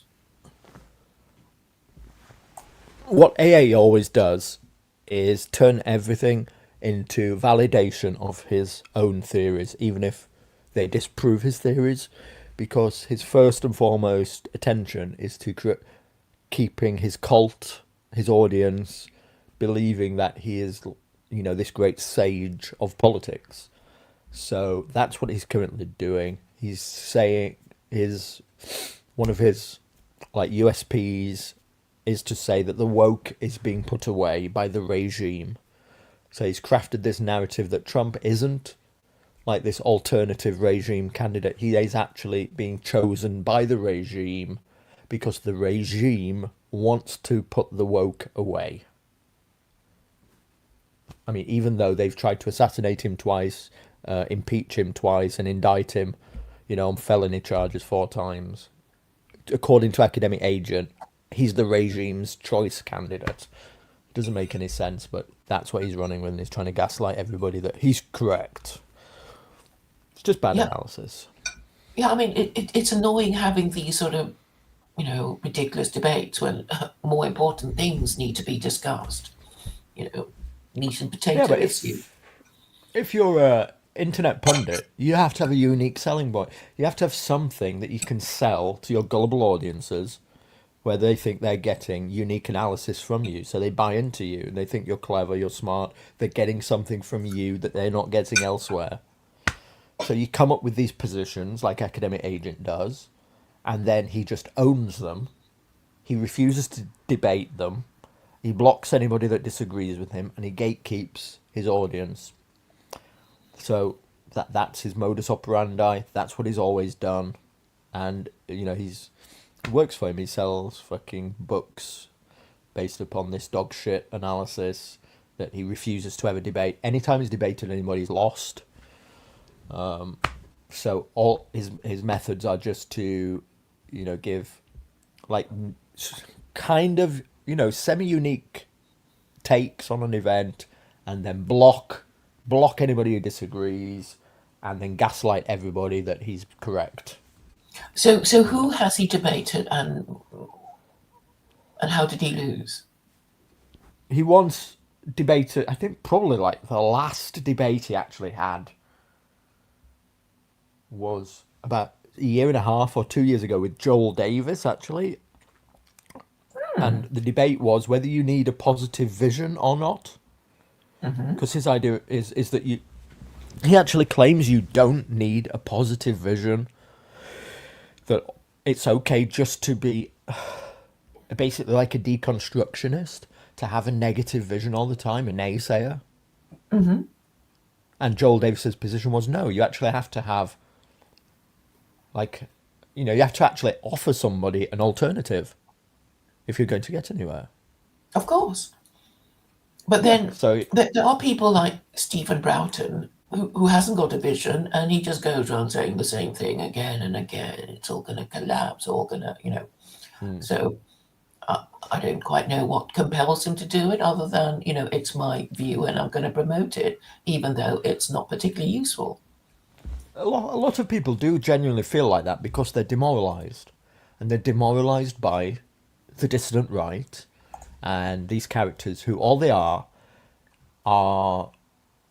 agents of demoralization. They effectively use a Marxist analysis to deconstruct everything, which surprisingly is actually like what they accuse Jews of doing, like throughout society, to be these like destroyers of boundaries and taboos and societal norms. Well, they're doing the same thing, except they believe that they're doing it like from a right-wing analysis. Like Morgoth. What does Morgoth do? All he does is deconstruct everything, tear everything down. Well, it's all shite, man. It's all fucking shite. Tear the lot of it down. I fucking hate the lot of it. Whilst offering no alternative. They have no positive alternative whatsoever. So Do you this is think like Morgoth is like just the classic Northerner, or like an Irishman, or like what do you think Morgoth is? Because, like, for me, Morgoth's a poet, a Northern poet, right? The oh, well, North, that's what. the fucking North, right? And he talks about his like he talks about his grandparents and stuff, how they kind of thought he was soft because he wouldn't like do reef fishing, like go out and wade into the ocean and catch like salmon or whatever, like in the frozen ocean, right? And like I get it, right? I get it. Like I actually think he's kind of a base dude. Like I understand your antagonism to him because he's like kind of, I don't know, like he's kind of like questionable on the English, right? And you know, I'm primarily English, so I kind of get it. But it's like, I don't know, like I don't really understand your antagonism against him fully. Like, why? What's SJJ's take on Morgoth, and why do you think like he's a subversive? Because that's what you're really saying. He's kind of a bit of a subversive. No, I just don't see it. I don't know. I kind of get where you're coming from, but I don't really understand it. What I'm saying, look, part of me does still like to listen to Morgoth witter on and moan because that's what he's good at. Morgoth is a miserable northern cunt. That's his shtick. He is this like northern bastard who's had enough of society, but he sees no good in anything, and he offers no alternative. So it's it's misery analysis, and it is a Marxist deconstruction. Now, somebody in the chat says, "Why not hate and deconstruct the enemy?" That's fine to an extent. But if you have nothing positive to offer in its replacement, then all you are is an agent of demoralization, and people come to the point where they believe there's no hope, and everything has gone to shit, and there's no hope. And when you're at that point, then you're disempowered too. So you don't believe that anything can change. So yes, there's a place for deconstructionism, but when it comes to the point of being like full who's to say Morgoth is wrong for it? He has his place, of course. I'm just saying that it's all pervasive in the dissident right. To the extent where academic agent actually will claim that no positive vision whatsoever is required. That it's absolutely that it's literally a negative vision is what is the way to win. These people just believe that like the elites are going to be torn down and somehow they will replace them without having any vision of what to replace them with. Like somehow the elites are going to collapse and then ask academic agent and Morgoth to run the country or something. I mean, what fucking idiotic belief is this? And if they do, okay, let's say in the fantasy world that they do, then all it's going to be is power for power's sake, because they have no actual alternative ideological vision for anything. So all they would do in this like fantasy world is like power for power's sake of their own kind, based on zero ideology or anything. Stirring up apathy. I mean, I despair. understand. I get it. Like he's nostalgic. It's like millennial woes. There's no vision. I understand, and maybe there's a bit of like animosity because he's like in bed with AA, and I get it. Like AA, like let's be honest, he's a rug merchant, and he's not really, Actually, at least Millennial Woes at least has a vision, and it's white nationalism. Millennial Woes is an actual white nationalist. That's what he said he was. Back in the day, that's what he wanted. Well, the thing about Millennial Woes, maybe that's the difference, because Millennial Woes to me, he's very like pro British Empire, right? And he's actually negative on the whole like Scottish nationalism, which is that's kind of a positive, I guess, in our kind of sphere. Like maybe he's more a British nationalist than a Scottish nationalist. Yeah. He's got a greater vision, is what I'm saying, beyond just petty nationalism. So I get that. But like, I think I don't know. I love Morgoth for who he is. Like, let's not say that Morgoth isn't like, really just kind of one of the greatest citizens of the British Empire. You know what I mean? Like, let's appreciate Morgoth for who he is. No, I agree. I do in a way. I'm not saying I'm not going as far as like a friend of mine. I think I agree with you that I think he's thrown his lot in with like AA, like and even like the what is it, Red Hawk, like the American guys, Mr. D and like these kind of folks. He's thrown his lot into that sphere, and maybe that's kind of a betrayal, a little bit. I save 80% of my ire for academic agent. So I'm only like giving Morgoth 10% of it. I'm just somebody asked. I don't know how we got on this topic. Whatever. But I don't go as far as like a friend of mine you know, I don't know if you're aware of Wyvern the Terrible on YouTube. Well, he like literally Vaguely, believes yeah. Morgoth is paid by the Russian state, is a Russian agent God. of, See, this is you know. So retarded. I'm not that far down. I just think he's a miserable cunt, basically, and you know and I understand why he is, you know, of that archetype because it's grim up north, you know, and the country has gone to shit. So I understand it. I also understand to an extent him falling under the wing of academic agent because, this is why I save most of my criticism for academic agent because academic agent has spent the last 5 years dividing and gatekeeping the movement, particularly in Britain, and also attempting to like get his, you know, greasy hooves on the American scene, which is what he does. Is he deliberately tells people who they should and should not associate with. So he's been gatekeeping the movement, telling people like if he ostracizes people and then tells all his followers to block this person, they are now out of the movement. I'm the king. I decide who's in and who's out. So he's been doing that for a long time. So I understand why, if you were part of this British scene of influencers on the dissident right, you end up having to like associate with, you know, or have some affinity with or for academic agent. But I So, resent that of him most. Stephen, it sounds like you're more a political activist than you know a content consumer. Because I would agree with you that you know that they're not constructive; they are destructive and divisive, and have no positive message. So they should just shut up, right? You know, if you think everything's going to crash and burn, then shut up, and you know, and you know, you should actually hope it's not true, but you know, you go around wanting it to be true, and that's why you are hated. I mean, Sam Samuels is one of those, you know, because people just can't get over that he wants the world to end. But he's crashed out of Facebook now, and nobody knows where he is. Well, it's But probably in a mental asylum, that guy, to be fair. I mean, he was mentally yeah, unhinged.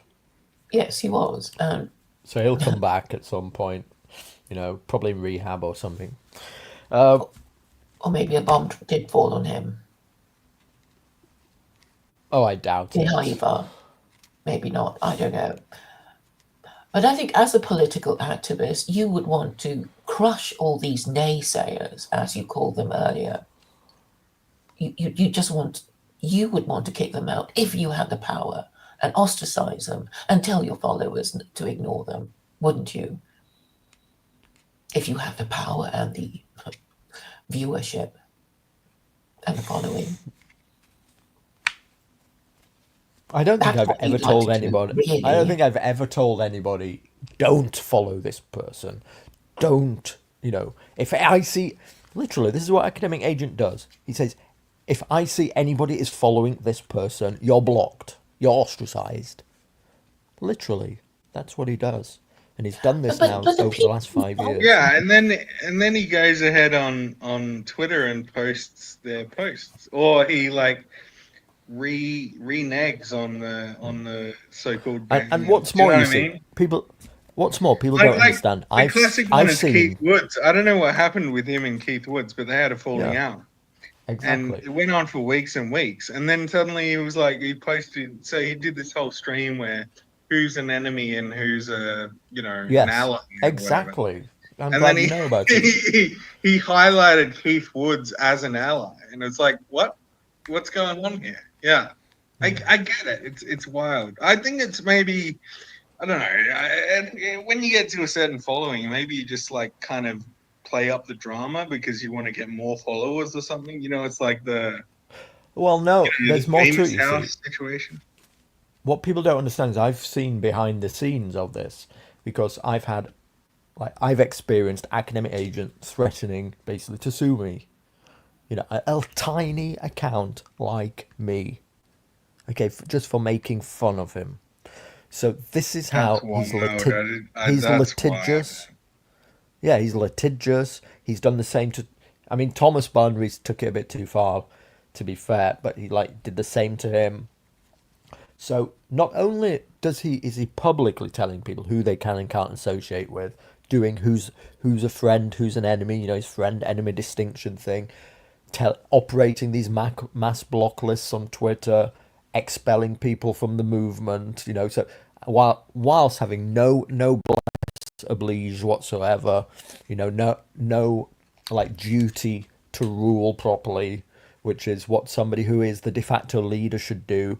No, because he denies at once and the same time that he is the leader whilst operating this, kingmaker position and deciding who's in and who's out. But also behind the scenes, quietly, he's like threatening people, threatening to sue people, squashing people, reporting people's channels, blocking people. Literal gatekeeping behaviour.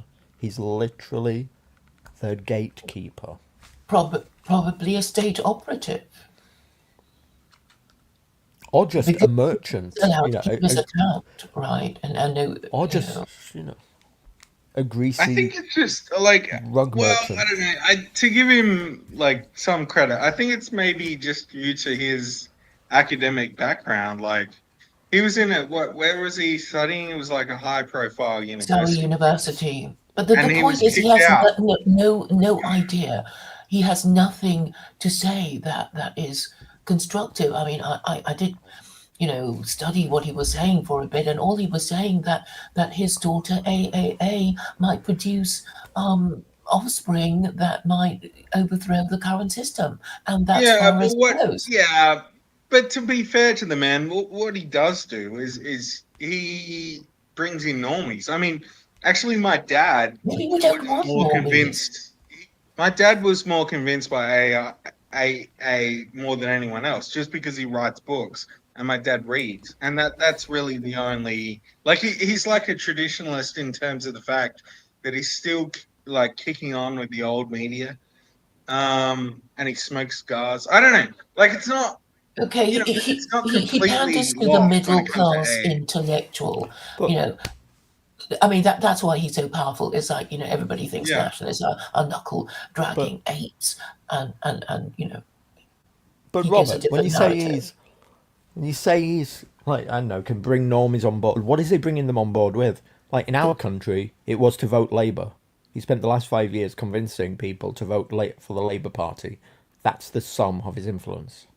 He's an utter fraud. No. I get it in terms of your country, but I'm saying in the wider world, I guess maybe it's like a grander vision or whatever. Like, I get it. Like, he talks about he's like a simp for Blair. Yeah, but he will never have an idea that will get him into trouble. Guys, the whole boomer regime. I've got to run. I've got to run. Sorry, everybody. It's been good talking to you too. All right. Carry on the convo and I'll listen back. All right. Bye. Okay. Bye. No, but the thing is that they're so disgusting, these middle class graduates. It's like they want to talk about politics, but they don't dare say anything. So everything is like, what the hell are you talking about? What are you really saying? Why are you talking about this, irrelevant political nonentity? And it is because they kind of want to, be identified as some kind of political pundit, but they have nothing to say, and they will never say anything that will get themselves into trouble because they've got, full-time jobs. And that's why it'll never go anywhere. And the ones who do get into trouble, have you heard of Nina Power? Probably not. Who? She actually appeared in a National Conservatism conference. Have you heard of that one? It's the person who he's Israeli and American, and he wrote The Virtue of Nationalism. That was why he came to my attention. And so he started a group in America called National Conservatism. And then he came over to to London and ran a conference called National Conservatism. And Nina Power, who used to have a job in academia, was one of the speakers. And Do you think she's that was her like legitimate last name, Power? It's like Max Power from The Simpsons. Have you seen that episode where Bart Simpson becomes Max Power? No? as far as I know, it's her real Classic name. episode. Okay. Amazing. I mean, she is a real person. I mean, she does actually appear Mm, and show her face, and I have met her, and she's, a very sweet. still, Max Yes. Power. Anyway. And But this is I just need to go back to the cultural references all the time because I don't know. I think some people need this to get in why it interrupts the whatever flow of we're the talking about. conversation Do you know about what I what mean? I'm trying to say, and people will, Sorry, not. I'm completely derailing. Yeah, sorry. So, so I'm saying, she should get some of the credit considering she was sued. No, sorry, she sued someone for calling her an anti-Semite, and thinking, Nice. well, the court is going to find in her favor, but in the end, she's been bankrupted, and the subject not even discussed. I mean, it wasn't even considered in court.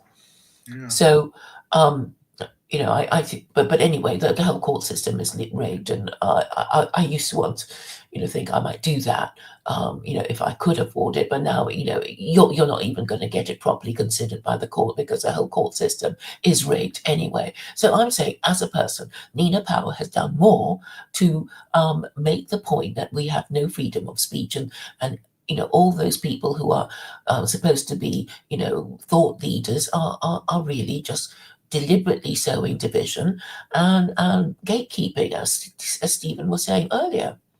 Hmm. And So I do you guess a lot of think people don't do you care. think AA I think AA is just like a grifter. Like Yes, I he think he's is. got high on his own supply. That's what's happening. I don't Yeah, think and he it's controls the discourse complicated. because he's an academic, and everybody thinks, whoa, he's an Yeah. academic. He writes books, not like Mm. us, knuckle draggers. But And yeah, but that's the other point. Like we're not writing books. I mean, Oris Press is writing book. Like there's a few guys in the US that are writing books. They're writing literature. Some of them are doing like sci-fi and adventure stories. And Oris Press is actually um, blocked me on Twitter after I invited him to a space. Okay, I was pretty aggressive with it, but I've asked him to unblock. It doesn't matter. who's He's this blocked person? Oris Press. This is the ex-Canadian / Irish dude. He has Mhm. an account. He's very popular. He's not a grifter, but yeah, he's very cagey. Well, a lot of people are, you see. I mean, understandably, they don't want to be cancelled. But I'm Mm, saying that the people who are afraid of revealing their identity, the least they can do is support the people who dare to reveal their identity and say what they yeah. mean, instead of, saying, "Oh, I wouldn't do that if I were you," and because I can't do it, I'm going to, drag you down for doing the thing that I can't do or am not in a position to do. It's also mean-minded and ungenerous, because if you're really interested in solving the problem, then you would have to discuss what you think is a problem and discuss what you think is a solution and argue about it. But none of this is happening, apart from stupid, AA who, I mean, Yeah, telling I people mean, to go if gay. you're making money off super chats, like, right? I mean, his whole business And model is people are now just super stupid, chat. and really, a lot of people deserve to be insulted. Why are you paying money for this shit? It's not getting you anywhere. It's only Yeah, confirming your depressed view, and you shouldn't be listening to content that makes you depressed, that tells you not to but try. it's a bit like the OnlyFans situation. I mean, it's simping. It's simping for it's simping for content, or it's simping for entertainment, or whatever it is, right? Yeah, I mean, it doesn't get Um, the man anywhere near a woman. In fact, he is yeah, ruining himself for, to get proper women. And so, I guess, men who stick to OnlyFans will never get a girlfriend nor a wife, and never, be fathers. And these mm, habits of behavior are, in fact, I mean, okay, I would ban OnlyFans, and I would ban dating apps, but I would. Yeah, what that brings me back to a couple of streams ago. I think we talked about this. I think we would just have to ban the internet. If you became supreme dictator, I think maybe banning the internet would be the go.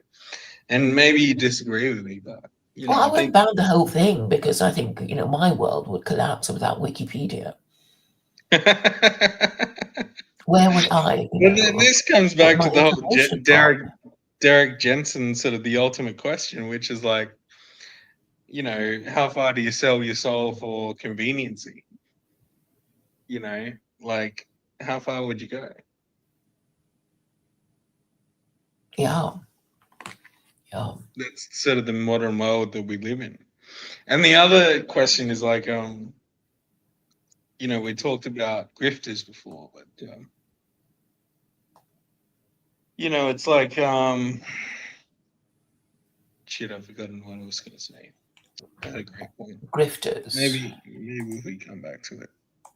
Yeah, but I'm saying political activists obviously have no time for all this nonsense of division for division's sake, and maybe Stephen actually wants to do something about it because he actually wants to be a father, which makes him more likely to be a political activist than a grifter or have any respect for grifters. But then I guess he should not have backed down when academic agent threatened to sue him. You see, I mean, it's all about because then academic agent would have to back down, or give up, or something would happen anyway. So yeah, that's the problem. I mean, I guess if you have no money, you can't push back. It's like, would a bank give you enough money to put up a court case against AA? Like, do you know what I mean? Like, I don't know what's going to happen. No, because you're the one being sued, and it is incumbent. No, exactly. But you're going to have to. Yeah, you'd have to defend yourself, but he'd have to prove that. But the thing is, if you know a bit of the law, you would have to show substantial damage to reputation. And so it's like, yeah, you can send me a really threatening, solicitor's lawyer threatening to sue for libel. And I know someone who received such a thing over some stupid argument about the Olympics or something. And he caved in. But so I was saying you shouldn't have caved in. You should have, said, do your worst. But people just don't. I mean, people tend to cave in, and then they whinge about nobody standing up for them when they never even stood up for themselves, right? Because I mean, the only way if you wanted publicity is that do your worst, and I'll see what I can do. What I can do to fight you. Yeah. So yeah, I mean, I don't know. It's hard. It's hard when you don't have a place. Well, it's hard when you have no principles. It's really hard when you have no principles. When you have no principles, yeah. But if you had principles, it wouldn't matter. This is my point. You need a place to have principles. So you need like a backup for your principles. So if you yes, that's the thing. That's why I your go friends on and about family religion. don't support your principles, then there's nothing you have. Do you know what I mean? Yes. So this is why it is so necessary for any group to have a religion, because this is how religion works. You have obviously you have a religion. Presumably your parents share it, and your siblings share it, and your grandmother and your grandmother, who are supposed to have your religion, and then you have your cousins and your aunts and your uncles, and and then you have a community, and this is how it's supposed to work. But since nobody even gets it anymore, and they so you tell them Christianity has failed, don't care, not Christian. Liberalism has failed, don't care, not a liberal. Oh, but nationalism, oh, but I'm not a nationalist because I'm not a fascist, racist, etc. So all these ideas are not clear in the minds of people, and nobody is making the point of emphasizing what these words mean, so people get it. AA is deliberately sowing division by talking about nonsense to get people to argue with him about it. And and the important words are not understood, such as Well, yeah, national. I mean, this is kind of the thing where, like, I kind of respect, Dickie Spencer a little bit, because at least, like, he doesn't throw punches. Do you know what I mean? He just kind of does what he does. Like, everyone But knows he's a he. grifter. No, He no, just no. wants to be let This back is my in. point. This is my point. He's not a grifter. And the reason why he's not a grifter is because he has generational wealth. So he doesn't need to be an AA. He doesn't need to advertise his books. He doesn't need to advertise his courses that he does online and so on. He just says what he does and does what he says, right? But he's obviously a Fed. Like, if you're going to vote for Kamala in the previous election that just finished up, and Trump is obviously going to smash everyone, which he did, then it's proven that you're a subversive agent, right? But at least he sticks to his principles in terms of, he's always going to be a subversive agent. You know what I'm getting at? But AA doesn't even do that. Like, AA suggests, maybe Trump isn't the man, but he doesn't kind of explain why that's not the case, and maybe he makes a few predictions. And, you know what I mean? It's very vague and kind of grifty. Whereas at Mhm. least Dickie Spencer's like, yeah, vote for Kamala. Mhm. Like, at least, like, I give him that respect just because he's playing the game. You know what I mean? Mhm. And he Yeah. can afford to play the game. Yes. Um. But he just wants to. Richard Spencer just wants to be admitted into the mainstream. That's what he's doing. That's why he's supporting The elite. neoliberalism and neoconservatism. Which is kind of stupid. I mean, like, I don't, I, They'll never I get don't him mean back to, in. like, rag on the man. Like, he seems kind of smart, but, like, don't get me wrong. Like, I'm not the smartest person in the room, but I feel like if he wanted to be like one of the elite, he should probably just stay quiet and, like, I don't know, go to a fucking, like, a gay party in New York or something. Do you know what I'm getting at? Like, he shouldn't be just, like, speaking out of one side of his mouth on Twitter and then just, like, doing Yeah, whatever yeah. he does in real life. Yeah, Yeah. I mean, the thing is, in a way, it's ironic. I mean, we were talking about monarchy, but it's sort of, well, you think really powerful people can say what they want, but actually, it's worse for them. They certainly can't say what they want because of their high status, people are just gunning for them to say the wrong word, and so and the best example is King Charles. He can't say anything without being condemned for whatever. And then of course, a little lower down the scale is Richard Spencer, who wants, okay, he doesn't need the money, but he still wants to, be considered a pundit or a commentator and wants to be seen on, CN, mainstream media. Mm. And Which I think is, like, it's kind of I mean, I couldn't imagine myself in his shoes, but if I did, it would be like, maybe because I'm not accepted into the elite, maybe I want to be accepted into the lower classes, and I want to, like, sort of, what's the word, like, make them sympathize for me or whatever, like, the you know what I'm getting underdog. at? Yeah, that's what I mean. Yeah. Yeah. The thing is, actually, we have more freedom of expression than the people higher, higher up. In the way that you can imagine, some wino, shouting at passers-by. We're the equivalent of that because there's only 7 people watching live, and nobody cares what we say because we don't matter and nobody listens to us. But we can say what we want. You know. Well, exactly. Yeah, so it swings and roundabouts, but if only the people at the top said sensible things, then a lot of problems would be solved, wouldn't it? Wouldn't there? I guess. I mean, what would be better if what would be better if the people at the top actually did things like Yeah, there if, were if they were instructions? the best people, if they were, the best people in the country, and they're also in charge, wouldn't that be great? But Yeah, shouldn't they be the best people? But it seems that they're chosen for their stupidity, ignorance, corruption, and neurosis. yeah.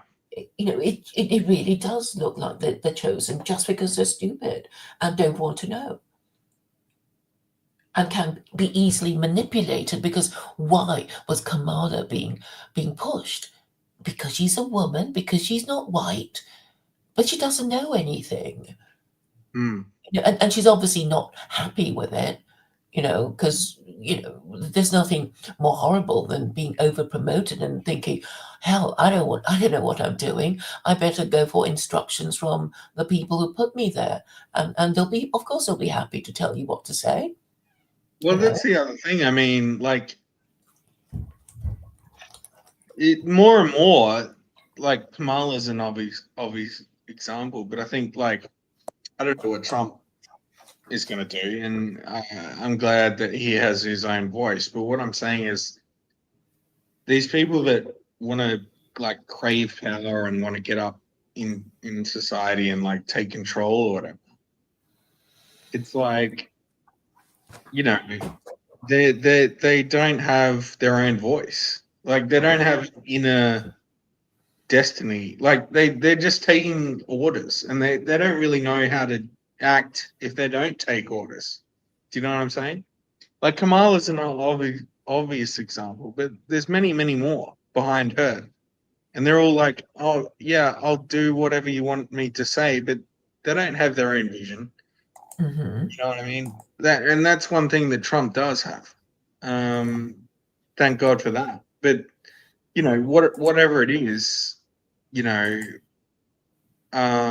maybe it's good, maybe it's bad. But again, I'm not like I was glad, extremely glad that Trump got elected, but I'm very like uh very concerned about what will happen because I don't think anything's going to happen. Do you know what I mean? I don't think his A, he's getting old, and B, I just don't think you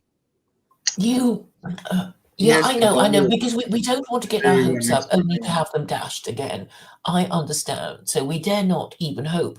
And this is part Yeah, of the whole psychology of people who do not have faith in the future, because yeah, they would rather not be inconvenienced by having any leader, because they already assume their leader is going to betray them.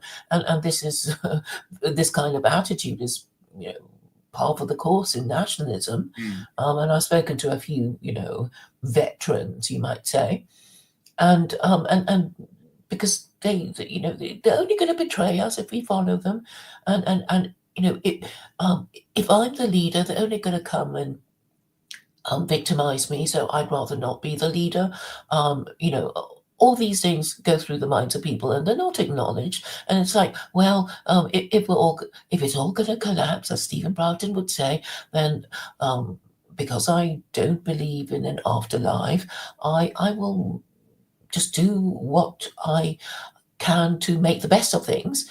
And that is either to grift, and if nobody will accept, will engage with you on your grifting and give you money, then you'll just say, "Well, I think it's all going to end. I think it's all going to end," and say it until the cows come home, I guess. But there's no you know vision in any of this other than the acting out of neuroses, and that I think I is. mean, that's what I was gonna say. That's what I was gonna say before. Is like it's like the old adage, right? Power corrupts, and absolute power corrupts absolutely, right? So Mhm. it's very clear to me, and this is in your case, which maybe you don't want to see it, but I think it's very obvious when it comes to you, Claire, is, you know, you have this grand vision, and I commend your grand vision for what it is, right? I'm not saying it's wrong or right, or you shouldn't do what you want to do, right? But what I'm getting at is like people grift, and at a certain point, either you grift or you become powerful, and then you grift harder. I don't see any other way, right? And I think this is the history of man and women. I think when people get absolute power, they're gonna be doing, what they desire, and sometimes what they That's why desire. we need rules. Well, yeah, but when you're above the rules, there are no rules anymore. Well, I You mean know what I mean? that's why the concept of a hypothetical supreme authority is all important. I know, I know, I know, And but and and, I and you're didn't saying, want to go. I didn't nobody. want to go there now, but I know, you're sort of egging me on. But what I'm saying is like, you know, when you know, when the majority of people are under the rules, why would you want to stick to the rules? Is what I'm asking. And I think well, Trump is the maybe best example. He didn't yeah. he didn't have to do any of this. He was, he could be playing golf every day, but for some reason he couldn't I know, I stand know, it I know, but maybe he wanted the glory and the triple crown, right? He wanted Yeah. the business So power, he wanted the monetary power, and he wanted the actual power, or whatever you want to call it, the presidency. Jesus Christ, do you know what I'm getting at? mhm. And he should be commended. Maybe people just do stuff and they don't really know why. It's just, something in their personality that makes them prefer one thing over the other. I suppose the timid man would, you know, not want to, be the hero, and the the energetic man might think he'd like to have a go at it. Mm. Or somebody you just can't stand something anymore, and you act on that um, visceral feeling of disgust, and you think, well, I have to do something. If nobody won't, I'll have to say Yeah, it if nobody will, and I I'll think. see what happens. Yeah, I think the sort of the ideal is a pious man and or a pious priesthood that controls a king. In other words, there should be an overarching theology that drives society, but the people that want to become powerful or want to take control should be inherently kind of submissive to the overarching theology, and the theological people that are in the priesthood or in the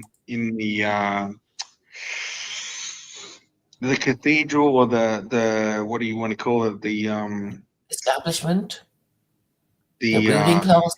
no, no, no, no, no. So your grand vision is going too far. In the monastery, that's what I'm trying to say. In the monastery, these people should be so inherently in love with God that they will never do anything wild. In other words, I think we need to be ruled by slaves to a certain extent. In other words, slaves need to be slaves, and they need to be in a monastery, and the king needs to pay homage to the slaves, and the king needs to respect the authority of the slaves in the monastery. Do you know what I'm getting at? I, It's I, like I I'm thinking The of leader Alfred the has to Great, follow his or the followers. great kings of history. Well, you could put it in a different way. The king should care for his subjects and for his people, and the people should trust him to look after them. But what Yeah, if yeah, they yeah, don't? but the king should also respect a higher authority that he doesn't even need to respect it, but he needs to recognize its power, right?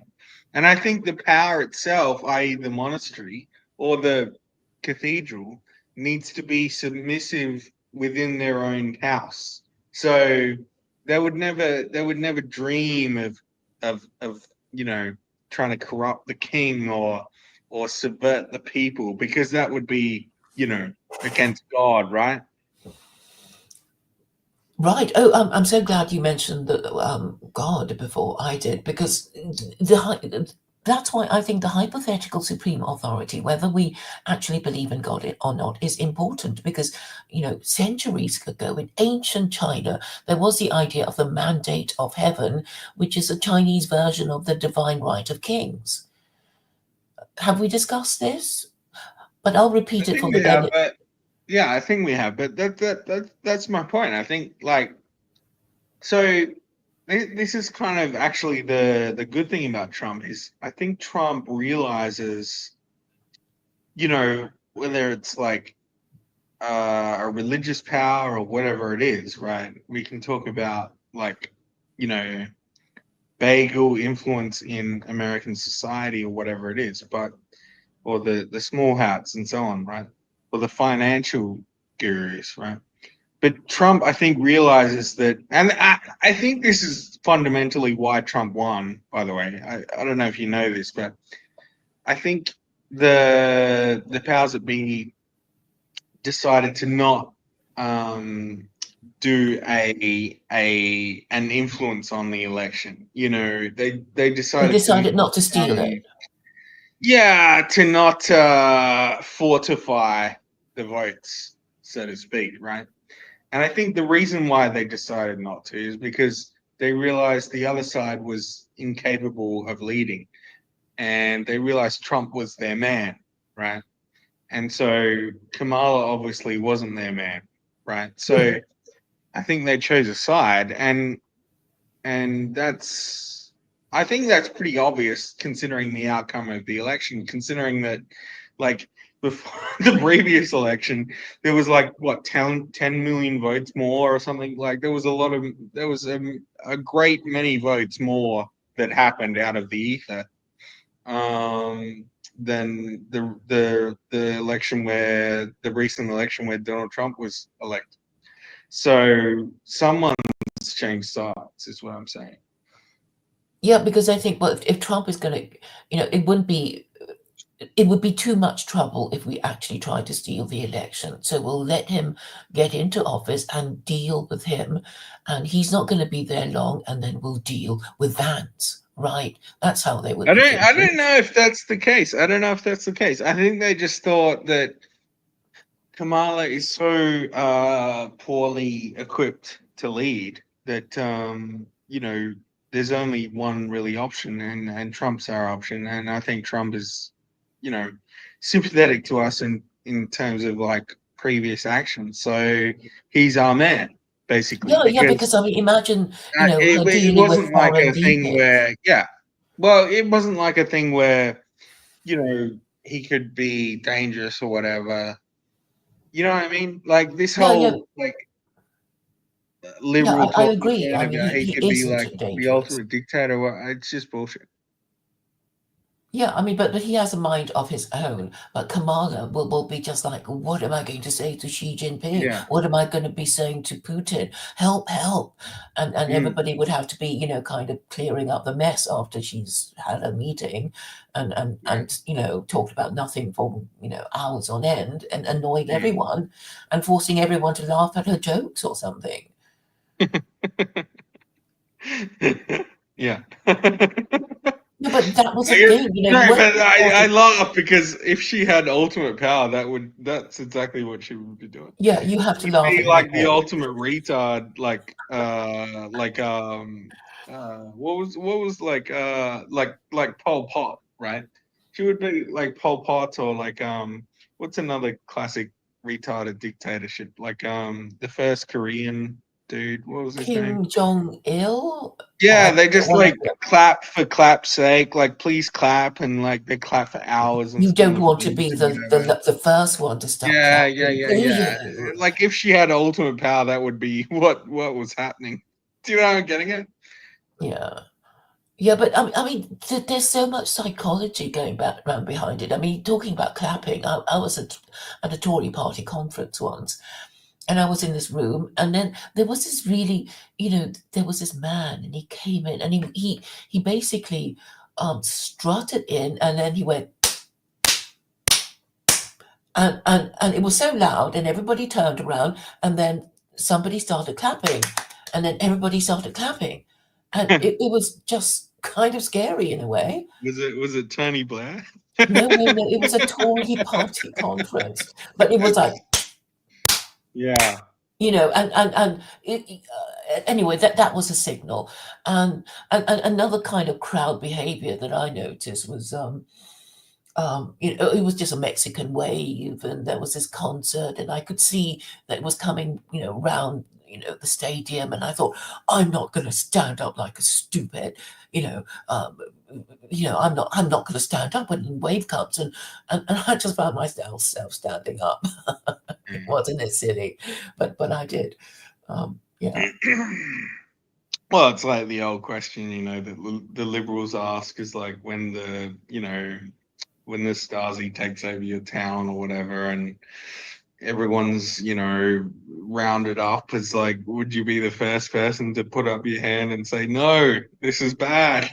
Well, yeah, and then you see the power of herd behavior, and I mean, it it's was like, laughable. nothing bad would happen to me if I sat Yeah, there while the yeah. Mexican wave just, went past me, but But I that's stood the up point. anyway.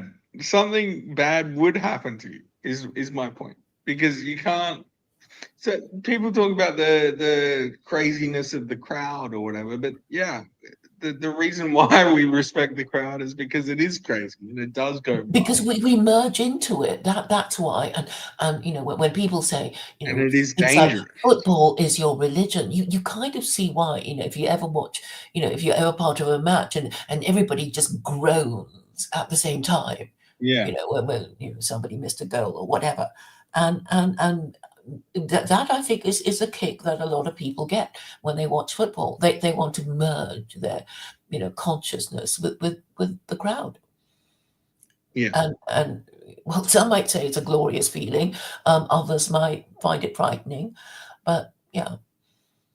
And we want this collective experience because, in a way, it's kind of transcendent.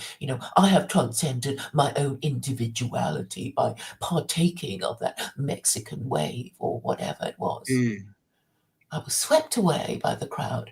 And I guess I that think it's a yeah. I mean, I think it's a certain personality type. I mean, it's probably the majority of people, but I don't get off on crowd dynamics. Actually, the more and more the crowd riles up or gets involved in the situation, I actually get more and more uncomfortable. And I think that's kind of maybe that's a feminine trait or whatever. Like females, like their whole thing is like social dynamics. Often they're like trying to please the next alpha female or whatever you want to call it, the next crowd leader in the group, and this is the reason why they're so sort of going along with the social dynamics at the time. Like you don't get many female dissidents. Like now in this day and age you do, because we're kind of the radicals, we're kind of the cool, like dark sort of people that females are attracted to. But before it was just like this is the social norm, so we need to fall in line. Do you know what I mean?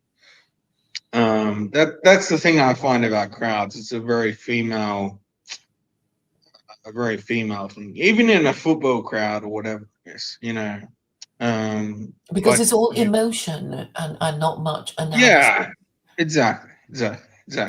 Yeah. So anyway, I'm gonna have to kick off. I guess before we end, I will explain my avatar that I have Yes, I was going to partaken ask you. I thought it might be Richard Spencer, but it's not. of. Richard Spence. Only Do you kidding. think it looks like him? He has the same kind of haircut, I guess, the same kind of clean cut, good looks. Interesting. So this is one of the dudes that I idolized when I was very young. One of the first movies I saw was The Adventures of Robin Hood. Oh, right. Errol Flynn. I think it was made in the Was it Errol 60s. Flynn? It is, yeah, it's Errol Flynn. Yeah. Errol There we Flynn. go. You know, he was from Tasmania. He's an Australian man. Did you know that? Oh, I didn't know he was an Aussie. Yeah, he was born in Tasmania, Mm-hmm. the heel of Australia.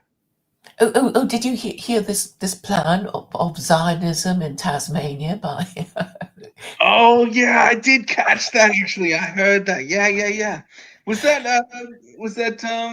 Paleface. the gay dude? What was his no, No, it no, it was wasn't. one of yours. That Paleface said that. Oh yeah, on the last space. Yeah, at the end. Yeah. He expanded That on was his great. idea on Yeah. MySpace. Yes. Like I said, it was a very pleasant conversation, the last end of that space.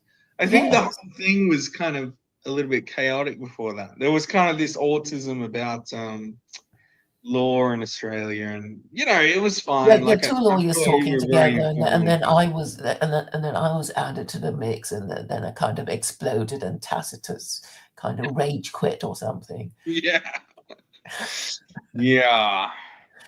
But no, it was a good ending to the space. It's kind of pleasant conversation between. I think he had kind of a New Zealander accent, but I'm not sure if he was from New Zealand. But it was kind of a higher British accent. I don't know if you know this, but the New Zealanders generally have kind of a more British accent than the Australians. Maybe he Well, was just you from say like a fish and chips in a different way because I think what Australians say fish fish and and chops. chips, Yeah. and yeah, Kiwi say fish and chips. I Yeah, think. fish and chops. Yeah. Yeah. They're like you know, beached ears, bro. Beached ears, bro. The quick Kiwis do, yeah. We Mm. we will take over and rule New Zealand. That is the ultimate destiny of Australia, by the way.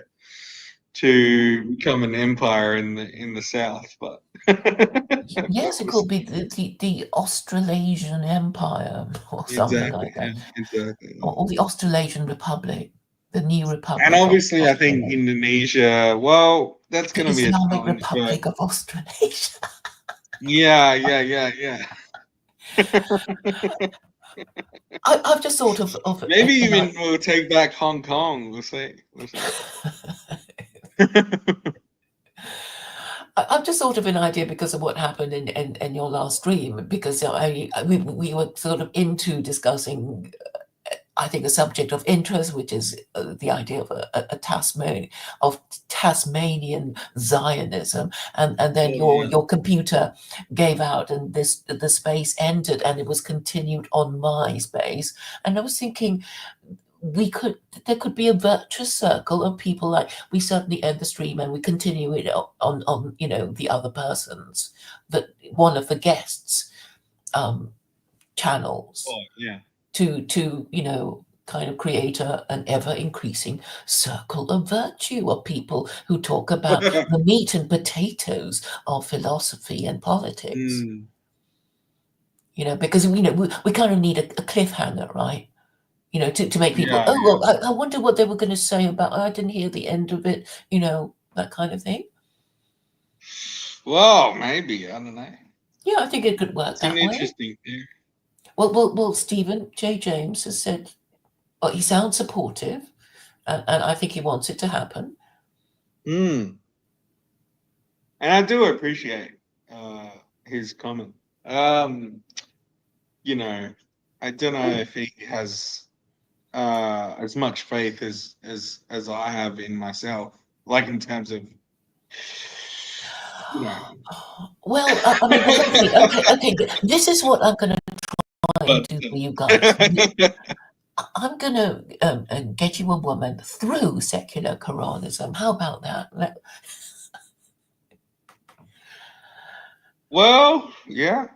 Well, I because mean, I know he was saying that he was impatient with AA because, AA doesn't really care about actual political activism and was only about grifting. But I know that, Stephen J. James, when he remembers to sound sad, like he hasn't got a girlfriend. He hasn't yet become a father, and, it's not happening, and he doesn't like anybody, and he thinks he's going to get, really fussy as he gets older, and with his food requirements and his dietary restrictions, he's going to drive any woman mad, and therefore he has to we have to find him a woman before he gets even fussier.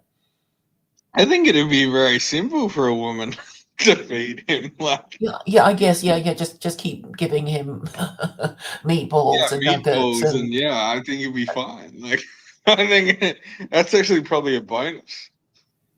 Well, the thing is, yes, I mean, unless she's prepared to just eat, meatballs and chicken nuggets, I mean, it might be like, I want some nice food from time to time, and then she'll cook stuff, and then he'll turn his nose up at it, and then she'll get hurt and angry and divorce him because he wouldn't eat her food, you know. I just think, I don't know. I just think he's not going to break out of his Spartan nature, and that's fine. I don't know. It's like stoicism or whatever. Like, I kind of respect it. He doesn't need to experience the finer things in life. Like, it's fine. I don't. I But don't. I imagine. I would encourage him, but I'm not. I'm not like. It's not. It doesn't matter in my opinion. Well, Like I what? think, okay, if he really wants a woman, right, and she's going to have to change him because, I forget everything and I lose things. It's like, well, you need a woman to nag you to do stuff and, not forget stuff and, whatever. And obviously, if he has a spouse, Yeah. Well, he's going to have to change and he will change. And then I don't she'll, know about she'll want this. I don't stuff. know. This Like, you is the got to take long me to housing. Rome. I'm You got not to a take fan me of to long Spain. housing. No, I disagree with you. I think in fact, if he finds a woman, I think he should find a woman that is maybe a bit flamboyant. Opposites attract, but I wouldn't say that he should He probably want a homely woman. demand. Yeah, what? I don't think he should stand for her changing him either. I think what needs to happen is she just feeds him meatballs, and then she makes a And great never wants to uh, eat out. a great So, flamboyant meal on the side, and she enjoys it and watches whatever females watch on Netflix or whatever. You know what I mean? I think it's fine, and then he can just work out in the shed for 5 hours, and it's all good. Like, I don't know. You know what I mean? I don't think he needs to be longhoused, is what I'm saying. well, in a way, you are being longhouse when you take a wife, right? And then you have to manage To a her. certain extent. I mean, it needs to happen. Men need to be domesticated if they're monsters to a certain extent. But when I say monsters, I mean in the Jordan Peterson sense. Like, you need to be a monster to do great things in life, and you Well, know you need a you supportive don't need wife. to be like actually a monster in terms of like being like a bad person or a crazy person or anything like that. But you need to be powerful. You need to be strong. Um, And you need and to have a supportive wife because if she doesn't support you, you're not going to get anything done because you'll fear to offend her. maybe. No, really, it's true. It goes back to Roman times. I think it was Cicero who said, if you want a life in politics, and then he gave a whole bunch of hot tips about how to do it. But then he also said, but the first thing you must ensure is that you have the support of your wife. Because if she Mm, doesn't agree, if she doesn't want to do it, she's going to sabotage you. mm. So there. But I will say before we end, I will say a happy wife is not a happy life. In other words, you can live a happy life and your wife can be happy, but the two don't need to be mutually exclusive. Well, there is this expression of you grow together, but you don't grow in the shadow of the other. So yeah, you have to give each other That's good. space and That's good. I whatever. like it. Yeah. Hmm. Boys, you don't need to be longhoused to live in a longhouse. You know what I mean? You can still go on raids. It's fine.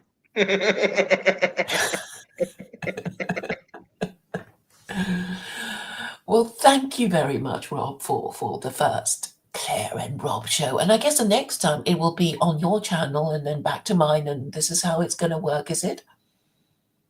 That's a good Is it? idea. Yeah, we should do that. I'm gonna have to work out how it all works on my channel, but yeah, I think yeah, it's a good format, and I hope the best for our futures. Indeed. I'll drink to that. All right. All right, all right. What was my sign off in the Twitter Spaces? Have fun. I don't know if that's a very good sign off. I'm cool with all right. Yeah, I like all right, all right, all right. It has a ring to it. All right. I'll see you later. Okay, bye.